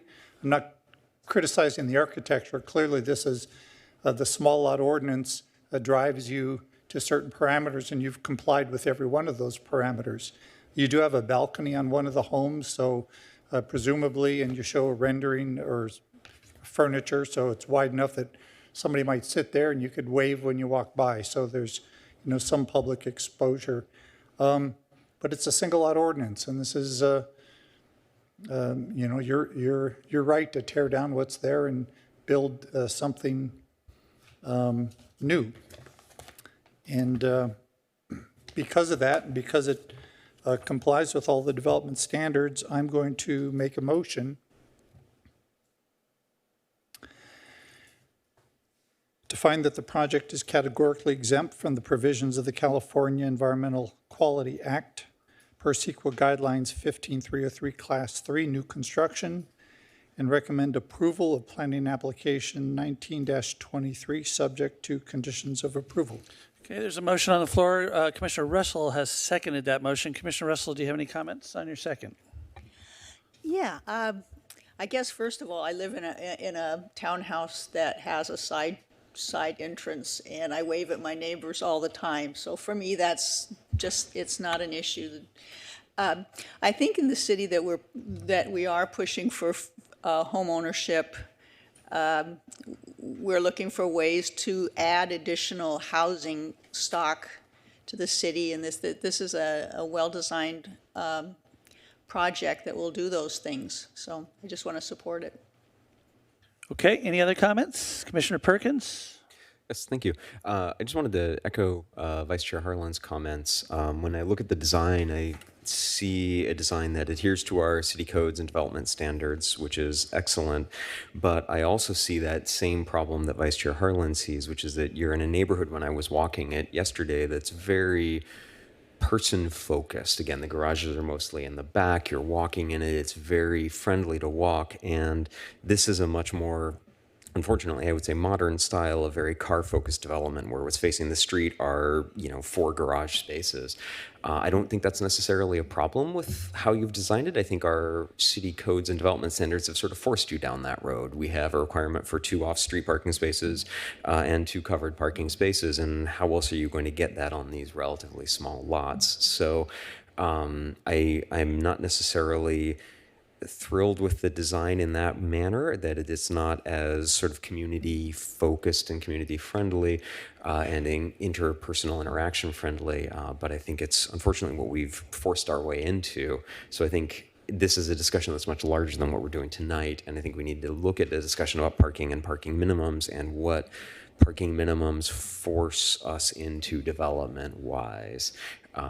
So that's what I wanted to comment on that. I think as far as this goes within our current standards, this is a overall good design that I will be happy to support. It encourages homeownership. It helps us get a little bit more density in a sane manner. So I will support this. Okay, Vice Chair Harlan. So I appreciate my fellow commissioners' comments. Despite what I had said earlier, I'm going to support this motion. There really is no reason not to. You've met all the objective standards that we've set out. I think as Commissioner Perkins points out, it is unfortunate, though, that some of those standards are resulting in consequences that may have been unintended and that don't necessarily reflect the land use pattern that we may want here. So I will be supportive in the future of looking at ways that we deal with parking minimums and maybe other changes to our development standards so we can actually be a little bit more site sensitive. Okay, and I will also be supporting the motion. I don't disagree with the Vice Chair's concerns echoed by Commissioner Perkins. However, I will say in this particular instance with this lot configuration and its subdivision, I don't know how you would put a front door on the front of these and achieve the parking, as you pointed out. I agree that I think our parking requirements for residential are probably antiquated is the word I would use. And given where the state indeed is going with laws related to accessory dwelling units and being within half mile of transit stops, you can't even require parking for those. So I think it's a good design, a beautiful design actually. I think ultimately it'll be a beautiful addition to the neighborhood, and so I am willing to support it as well. Commissioner Colbert. I have one question. I'll be supporting the motion, but I just wanted to ensure that we address your comment, which I think is very important. The information, the packets, the staff reports are available, I believe, 72 hours prior to the meetings on the website. And also, I believe oftentimes they can be found in the back if you want to get more additional information regarding staff reports. And if you have questions, you can always contact city staff, specifically related to your issue about development. I'm sure staff would be willing to have a conversation with you about that as we want to think about that. I'm not your son, but I'm probably thinking I would love to live with my parents and also be able to park. So that's something that I think about because I don't know if I can buy a home in James and Della, but I'm thinking like that, and I'm sure Jennifer, our staff, will be able to assist you with that after the meeting. Thanks. Okay. Commissioner Zick. I also appreciate Commissioner Colbert commenting on the accessibility to information from the city. I'd meant to comment on that. The city has a feature on its website where you can automatically be emailed any notification about planning commission meetings, city council meetings, and you just get those emails and you can click directly into agendas, staff reports, it's all there automatically. You don't even have to ask for it. You do have to sign up on the city's website to be notified.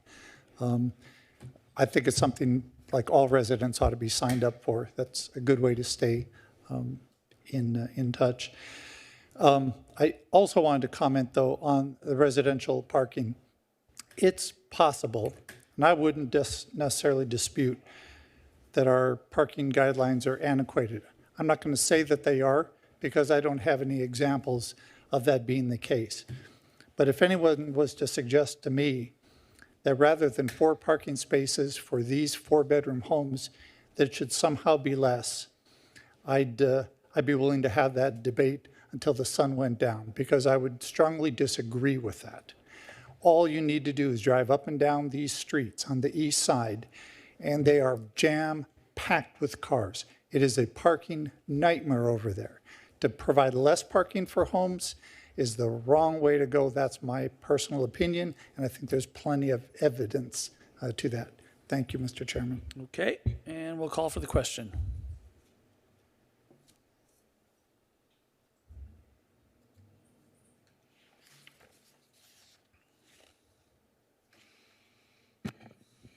That motion carried 6-0 with Commissioner Torje absent. Okay, and that decision is final unless appealed to the City Council within 7 days. Good luck, folks.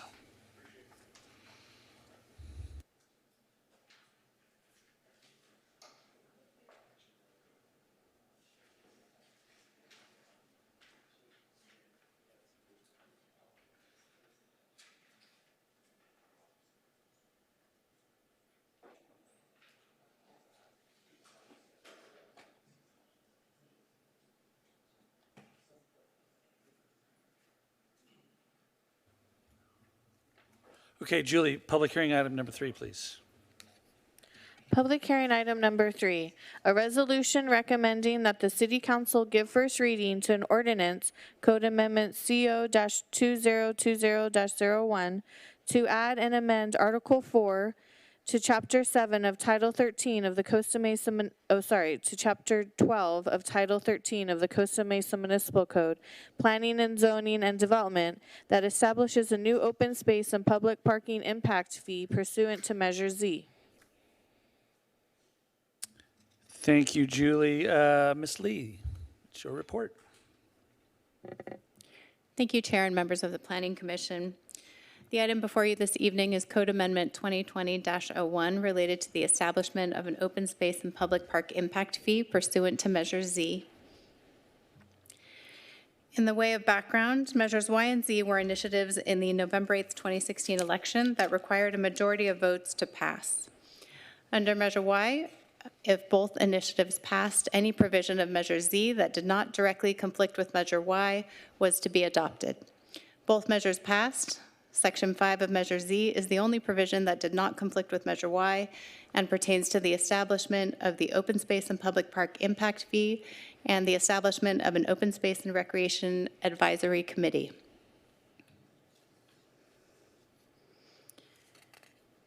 The City Council approved a previous version of the subject ordinance for first reading. However, a second reading was not conducted, primarily due to a discussion regarding the composition of various city committees, including the Open Space and Recreation Advisory Committee. Codification was postponed at that time.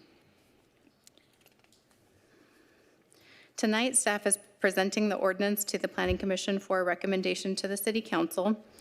The proposed ordinance codifies and amends the provisions of Title 13, Chapter 12, Article 4 of the Costa Mesa Municipal Code to establish an open space and public park impact fee pursuant to Measure Z.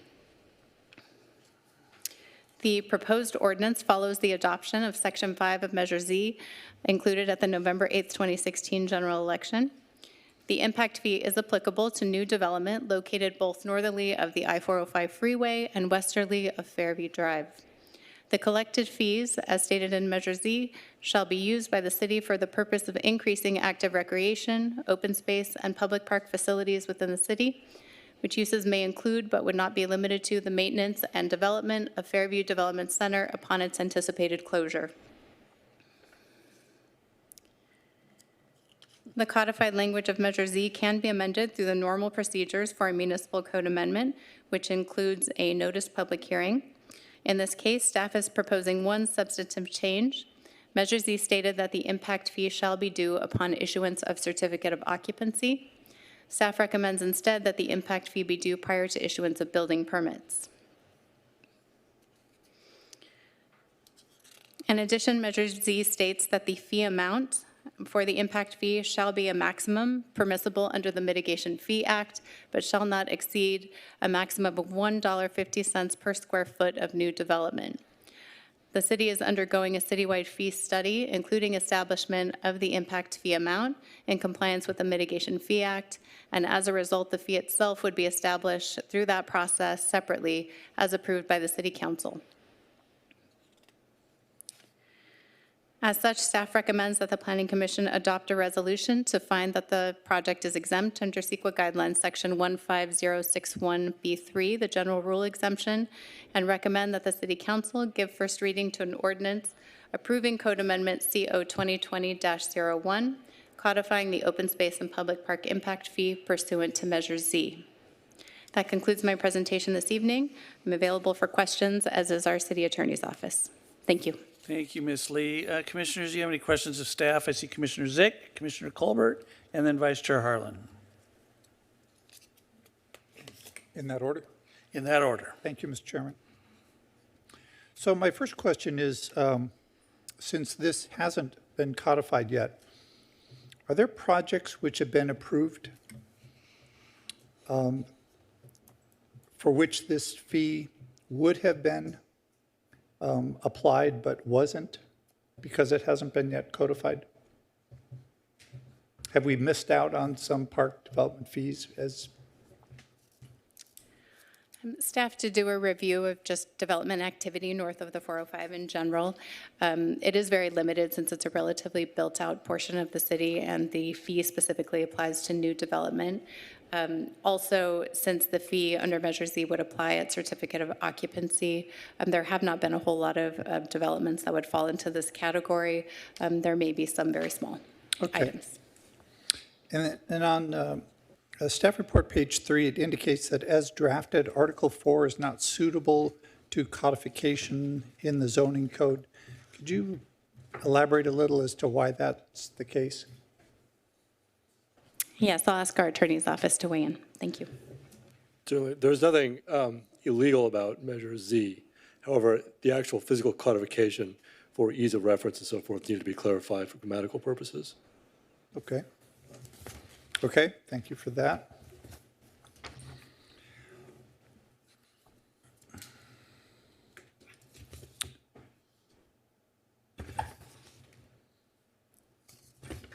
What is our current fee for public park impact open space for developments anywhere in the city?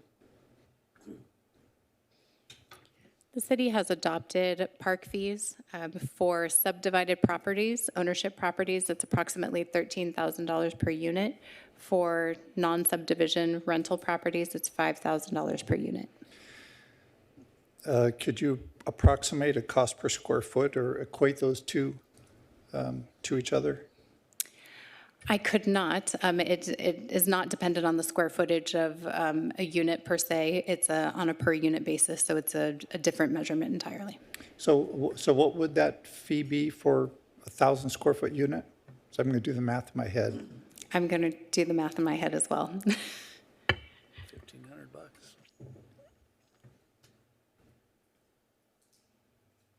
Are you asking what the fee for the Measure Z fee would be for a 1,000 square foot unit? You're asking the other one, what would it be per square foot?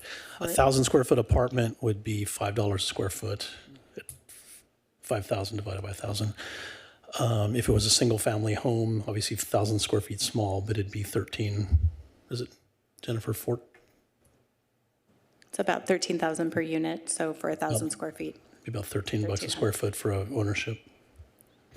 So given that, why would we be proposing in this a fee of only $1.50 per square foot?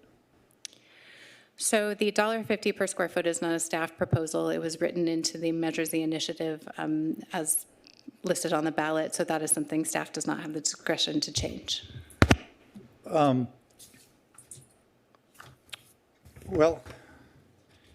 I recognize the staff on its own wouldn't be able to make that change, but in this ordinance, you were proposing one substantive change, and I would think that if you change that $1.50 to a higher number, that would qualify as another substantive change. And in terms of then offering that to council for a reading, that would be the appropriate way to it's a question, it's not, would not that be an appropriate way to have this park impact fee be in alignment with our other development? Commissioner Zick, I'll let the Assistant City Attorney speak to the legality in a second. I just did want to point out that this fee is in addition to the other park fees. This is an open space fee on top of those fees, not necessarily needs to stand alongside of it.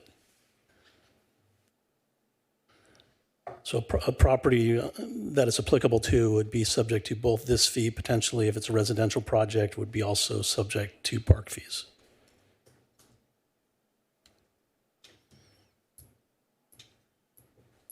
So there's no public park impact fee associated with development anywhere in the city other than this area? We have a public park fee across the entire city. This is the only area that also has an open space fee on top of that. Okay, so to be clear, this is additive to that other public park fee? Yes, sir. Okay. And then I had a question about the open space Recreation Advisory Committee. On handwritten page 10, it indicates that that committee, if and when established, would sunset unless it was reviewed by the City Council to cease earlier, that it would sunset 5 years from the effective date of the measure, so presumably November of 2021. Is it your expectation that this committee would be established or may not be established? Do you have an opinion on that, since it doesn't appear to be part of the ordinance? Commissioner Zick, I will speak to that. The OSRAC, the Open Space Advisory Committee, is part of the existing ordinance. It is, it's part of the existing ordinance. It's just not codified. The city has no discretion not to establish the OSRAC or to early sunset the OSRAC, unless that's specifically set forth in Measure Z. The issue here is it's not necessary at this point to do it because no fees have been collected. It's only actually necessary when fees have been collected. Now, initially, back approximately 2 years ago, there was the ordinance itself revised the title of the OSRAC and the composition of the OSRAC, but that ordinance eventually did not pass.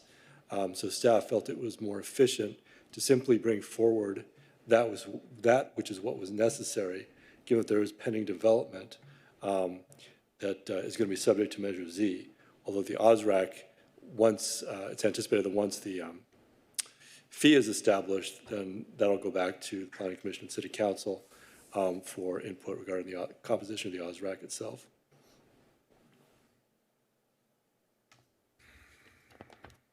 Okay, and then last question, so that I'm clear, and I think it's pretty clear in this, that any fees collected would be able to be used for any active or passive park project anywhere in the city, including at Fairview Development Center, correct? Yes, that's correct. Okay, thank you, Mr. Chairman. Commissioner Colbert. In line with that same question, I have a question related to on page 4 of the staff report. It talks about increasing active recreation open space park facilities, which may include but would not be limited to the maintenance and development of Fairview Development Center upon anticipated closure. When is the anticipated closure of Fairview Development, and is there not any assumed uses that will replace that based off of the future affordable housing needs that are proposed or discussed or have been rumored to be cited there? Commissioner Colbert, originally the state had planned on closing the facility in June, July of this year. I believe they recently extended that, and off the top of my head, I can't recall the date, if it's a year out. I believe it's a year further out than was originally proposed. And sorry, can you repeat the second part of your question? And what is the anticipated use? Because I just was assuming the anticipated use was based off of housing needs. So the city's general plan includes a relatively limited development proposal for that site. This city, a number of agencies with the planned closure of the facility, a number of agencies are discussing proper uses there, and I don't think we know at this point in time what that will be. Okay. So the maintenance and development of Fairview Development Center, is that just the land or the actual physicals? The reference here would be to future uses of the site for open space and park uses, not necessarily. I don't believe the intent was for the ongoing use of a state facility. Got it. And I just want to understand what active and passive recreational uses on page 5, paragraph 3. It discusses upon making final recommendations, City Council active and passive recreational uses at Fairview Development Center. What exactly is that? I don't know if this is a question for the Parks Committee. I'll do my best. There was no definition explicitly included in the language of Measure Z, but in general, the city considers passive parks to be sort of generally passive use areas for open space, something like a tot lot or something that's passive use in nature, and active to be a little bit more what you would consider ball fields and things that are active, organized play Got it. uses. And my last question / comment, and legal could probably correct me if I get out of line, but is it an option for us to revise or amend the language as it relates to the committee formation?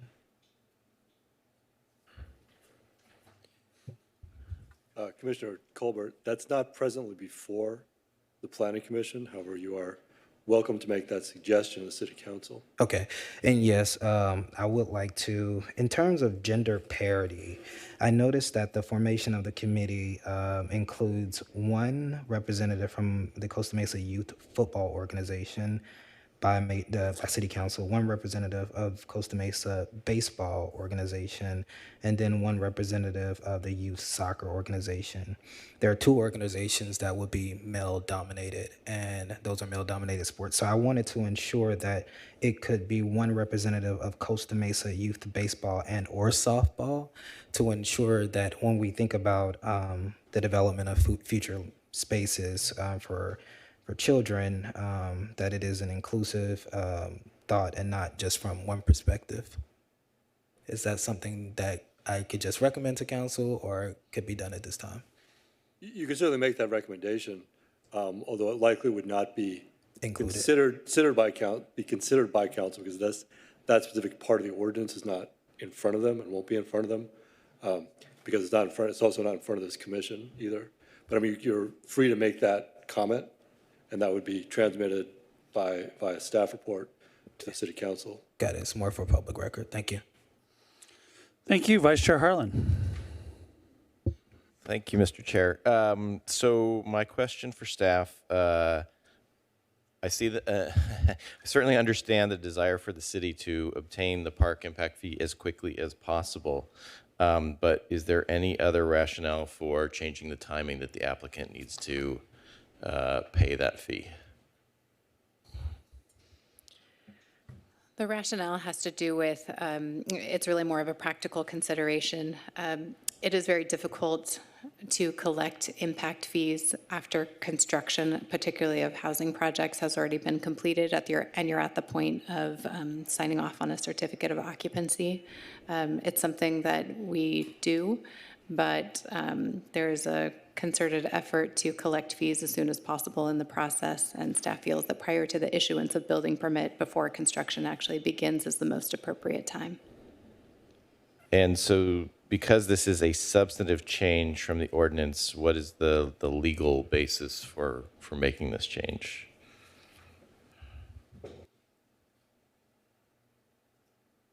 Commissioner, can you repeat that question, please?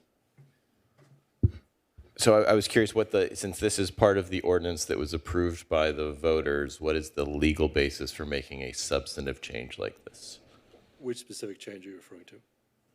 the change of the timing of the collection of the impact fee? If you look at the rules of statutory construction for when the council can make an amendment or change, the general rule is that something that doesn't amount to a whole-scale repeal or termination of a critical provision of the voter-backed initiative. And this simply affects the timing. It doesn't affect the substantive nature of the ordinance. Okay, thank you. Thank you. Okay, anyone else? Okay, I will open this for public comment. Seeing no one, I will close public comment. So I'm going to have, I have some questions for staff. Mr. Curtis, you identified the current park fee we have for residential development throughout the city's $13,000 for a fee simple RDU, $5,000 for an apartment. That's correct, right? Correct. Okay, so if you could, and I got a little bit of education a little while ago, explain to maybe the commission that doesn't know, or some of the members of the televised audience, what the Quimby Act is and what a Quimby fee is or a Quimby requirement is relative to a development project. Yes, Mr. Chairman. The Quimby Act essentially allows cities to require the dedication of parkland or fees in lieu thereof in conjunction with new subdivisions. So the city can, through a subdivision process on a new project, require the provision of land as a portion of the project as land for park use. Alternatively, the city can develop a fee and take a fee instead of the actual dedication of land. Normally, land is dedicated with large projects. With smaller projects, it's not feasible. We don't want, for instance, the 2 lots that are before you this evening, we wouldn't want to have a small percentage of each of those lots that we could use for parks. So in the city's case, we adopted a fee in lieu thereof for subdivisions. That's the $13,000 fee for new homes. The city also adopted, this is outside of the Quimby Act, the city also adopted a $5,000 per door or per unit fee for multifamily housing as well. Okay, so I'm clear. The $13,000 door fee and the $5,000 door fee is our in lieu fee under the Quimby Act. The $13,000 typically is, because it's typically single-family homes. The $5,000 fee is not related to the Quimby Act, but it is also a park fee that's based on non-subdivision development. So if a developer made a land dedication, does the $13,000 door fee go away? Yes, if a developer provided land provided land instead of paying the fee would go away. Okay. So now we're contemplating up to $1.50 per square foot fee for anything new north of the 405, west of Fairview. That's what this is before us tonight, and this would be in addition to existing park fees. That's correct. It would be $1.50 a square foot for any development. Okay. Now, you mentioned that we were in the process of updating our fee schedule. I'm anticipating that would include examining, and my guess would be raising, not lowering, fees for permits, plan checks, building inspections, applications for general plan amendments, applications for zone changes. Mr. Chairman, those will be looked at in the comprehensive update. However, the city has done major fee realignments in the last 2 years, 2 years ago for the building fees and last year for planning fees. Okay. We don't expect major changes in those fees. Okay. Okay. Commissioners, any other questions of staff? Okay, I close the public comments. So if there's any motions, I'll go back to my home screen and see anybody wants to move. Motion, don't see any yet. Okay, The motion, Commissioner Russell, why don't you read your motion into the record, since you pushed it? I move that the Planning Commission find that the project is exempt from the provisions of the California Environmental Quality Act per CEQA Guidelines Section 15061B3, General Rule Exemption, and recommend that the City Council give first reading to an ordinance approving Code Amendment CO-2020-01 and codifying the open space and public park impact fee provisions pursuant to Measure Z. Okay, is there a second? Seconded by Vice Chair Harlan. Commissioners' comments on the motions. Commissioner Zick, and then I have some. Thank you, Mr. Chairman. So I'm very supportive of the change in the timing of the collection of the fees. To me, it makes perfect sense to get the fees at the time of permit, particularly if the city is in a position to begin expenditures on park and open space plans, so that presumably those kinds of facilities could be available concurrently with the conclusion of the project's construction, since it's that project which is putting the demand on the city for those facilities. So I definitely support that timing. I think it's I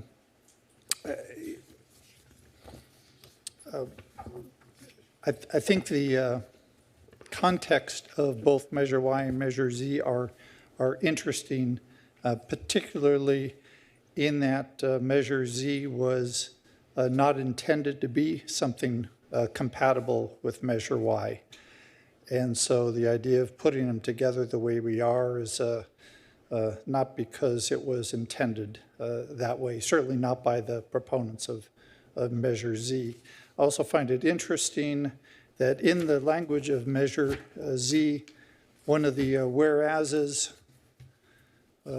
points out that the city is 98%, where did I see that? 98% developed, and so therefore there are few opportunities for there to be parks. And not sure why they would say that, because if it were 98% built out and no availability for parks, or athletic fields is what they say, you'd also think then that there would not be new development that would generate a demand for these kinds of facilities. But clearly there is, because you bulldoze an existing facility and build new stuff, and that's what development is. And by the same token, you could bulldoze stuff and create athletic fields. So it's just interesting, the context of the language that was used here. So I support the motion. Thank you, Mr. Chairman. Thank you. So I will not be supporting the motion, and I'll kind of give some reasons why. And principally, I think this fee in the ordinance that created it and the committee structure that it also created are wholly duplicative of fees we already have in place and processes we have in place to administer park fees. As I mentioned in the meeting 2 years ago about this ordinance, that a 7-member or 17-member committee to recommend to the council how these fee revenues should be spent should be a job that, if they are going to do it, should be recommended to the Parks and Recreation Commission and not the City Council.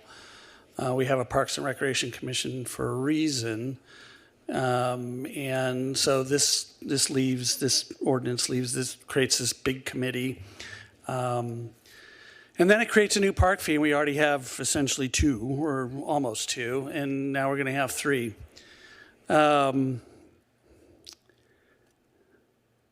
Measure Z was created to chase voters away from Measure Y. And the only thing that could be placed in that measure to make it amenable to voters, to give them the notion to chase them off Measure Y, is to say, you know what, we'll raise a bunch of money for your parks and your open space. Didn't tell anybody that there are already thousands of dollars per door with park fees that get applied to new residential development. And so it was really kind of a ruse. It was, a magic show. And I hated Measure Y and still hate Measure Y. And I hated Measure Z as well because it was disingenuous. Its motive was disingenuous, and how it was constructed was disingenuous, in my opinion. Now, having said that, we're about to foist another fee on the development community at a time when we're about to have to figure out where we're going to place 12,000 more housing units, principally, I think, in the area that just so happens to be in this area where this fee is going to be charged. Now, don't think for a minute there wasn't a motive for placing that fee just on this area, because there were people in this community that wanted no residential development north of the 405 west of Harbor and Fairview. They didn't want it. So they put a fee in place to chase the development of community away, because you're just adding another fee on top of a park fee we already have. And so ideally for me, I would love to see this commission recommend to the city council that they place Measure Z on the ballot for a straight up or down vote on whether or not to repeal it. But that's not going to happen tonight. So I'm going to vote no on this motion because I think Measure Z was disingenuous from the beginning. I think it adds another fee to the development community, a development community we're going to need to meet our RENA obligation and our new housing element. And I just think it's a big mistake. And then we create this 17-member committee that, who knows how political that could get. And it cuts out the Parks Commission's ability to make recommendations in its capital improvement budget review because they've got this 17-member committee who's deciding now what happens to whatever pot of money comes out of this. So I'm going to be voting no. Okay, anyone else? Mr. Chairman. Commissioner Zick and then Vice Chair Harlan. I think I agree with the majority of what you said. And I'd like to think that, no, actually, I wouldn't like to think that we had the power to ignore measures that the residents voted in, because this is what they voted for. But I agree with you about the agenda behind this measure. I completely agree with you about that. And just like I don't like that, I don't like other outside agencies telling our city what it has to do when our city doesn't want to do it, whether that's high residential development that seems very challenging to meet, whether it's small cell sites none of our residents want, or a variety of other things. I think our city is well positioned to decide on its own what it wants for the majority of the land uses and development. I completely agree with you, though, about the agenda behind Measure Z, but I will be supporting the motion. Thank you. Okay, thank you. And I would just point out that because the residents voted Measure Z in does not obligate any of us to vote yes on it summarily. So, Commissioner Harlan, or Vice Chair Harlan. I'll take that last comment to heart. I do agree with the chair on his recounting of history, and I agree with his position. I found the whole process a few years ago to be completely disingenuous, and unfortunately, I feel like we're in a position, and this might be the theme tonight, of unintended consequences. This is what happens when we have development standards that may not necessarily lead to the right decisions that we want, or whether we have planning initiatives that the electorate votes on that somehow nobody would have imagined would have been seemingly combined. But from my perspective, this is seemingly an administrative matter at this point. I appreciate the protest vote, and I was almost inclined to fully agree with you, but I think this is ultimately for the council to decide. All right, thank you, Vice Chair and Commissioners, for your comments. I'll call for the question.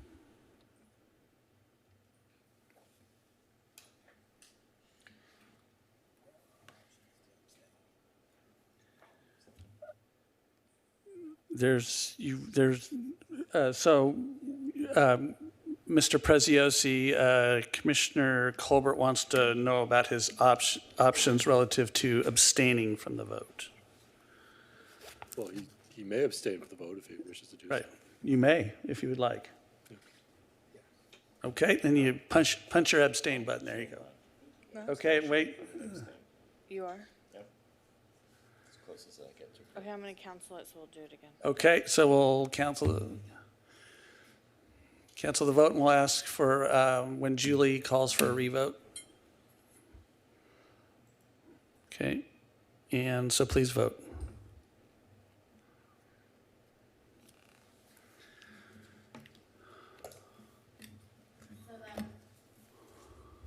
That motion carried 3.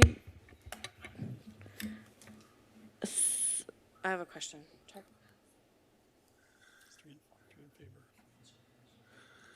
You have 3 in favor, 2 abstaining, and 1 no, and 1 absent.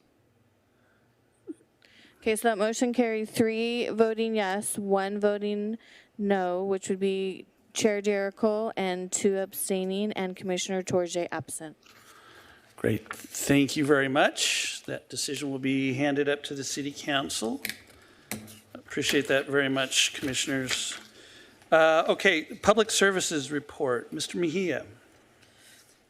Mr. Chairman, Commissioners, as well as any member of the public is invited to a community meeting for the Adams Avenue Improvements Project between the Santa Ana River and Harbor Boulevard. This community meeting will take place on Wednesday, February 26, between 6 and 8 p.m. at Adams Elementary School. That's all. Thank you. Thank you. Development Services Report, Mr. Yes. Curtis. Thank you, Mr. Chairman. Just 2 quick items. On February 7th, the city released an environmental impact report for the One Metro West project for a 45-day public review. So we're in the middle of that process currently, and it will close on March 23rd of this year. The document is available on the city's website. It's also available at the local libraries as well as at City Hall. The second item is just a reminder that the City Council is holding a study session related to the housing element update tomorrow at 5 p.m. here in the City Council chambers. Okay, thank you very much. Mr. Preziosi, City Attorney Report. Thank you, Chair Diarco.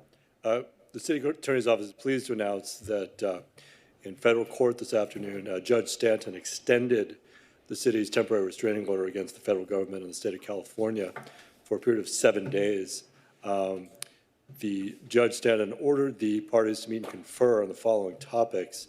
1, the basis for the state and the federal government's use of Fairview Development Center for quarantine purposes. 2, the measures to be taken to protect the health and safety of Costa Mesa residents and the residents of Orange County. And 3, the number of coronavirus patients to be housed at Fairview Development Center, both in the short term and the long term. The parties are ordered to file a briefing on these issues by this Friday, and then it is extended to next Monday, in which the court will rule in one fashion or another. Okay, thank you very much, Mr. Preziosi. I would just like to adjourn tonight's meeting in honor and memory of Kobe and Gigi Bryant and the Altabelli family and Christine Mauser and all of the family members of our community who were aboard the tragic helicopter or killed in the tragic helicopter crash January 26th. Mr. Bryant was an important part of our business community with his offices over at the Hive. Obviously, Coach Altabelli, years of great work raising young baseball players and young men at Orange Coast College. And then Christine Mauser, her husband, coached with Kobe's teams. Her husband is a founding member of the Tijuana Dogs band who plays often at city events and concerts in the park. So I just want to make sure that we recognize the tragic loss of all those great people. And I adjourn tonight's meeting in their honor to our regularly scheduled meeting of March 9th. Have a good night.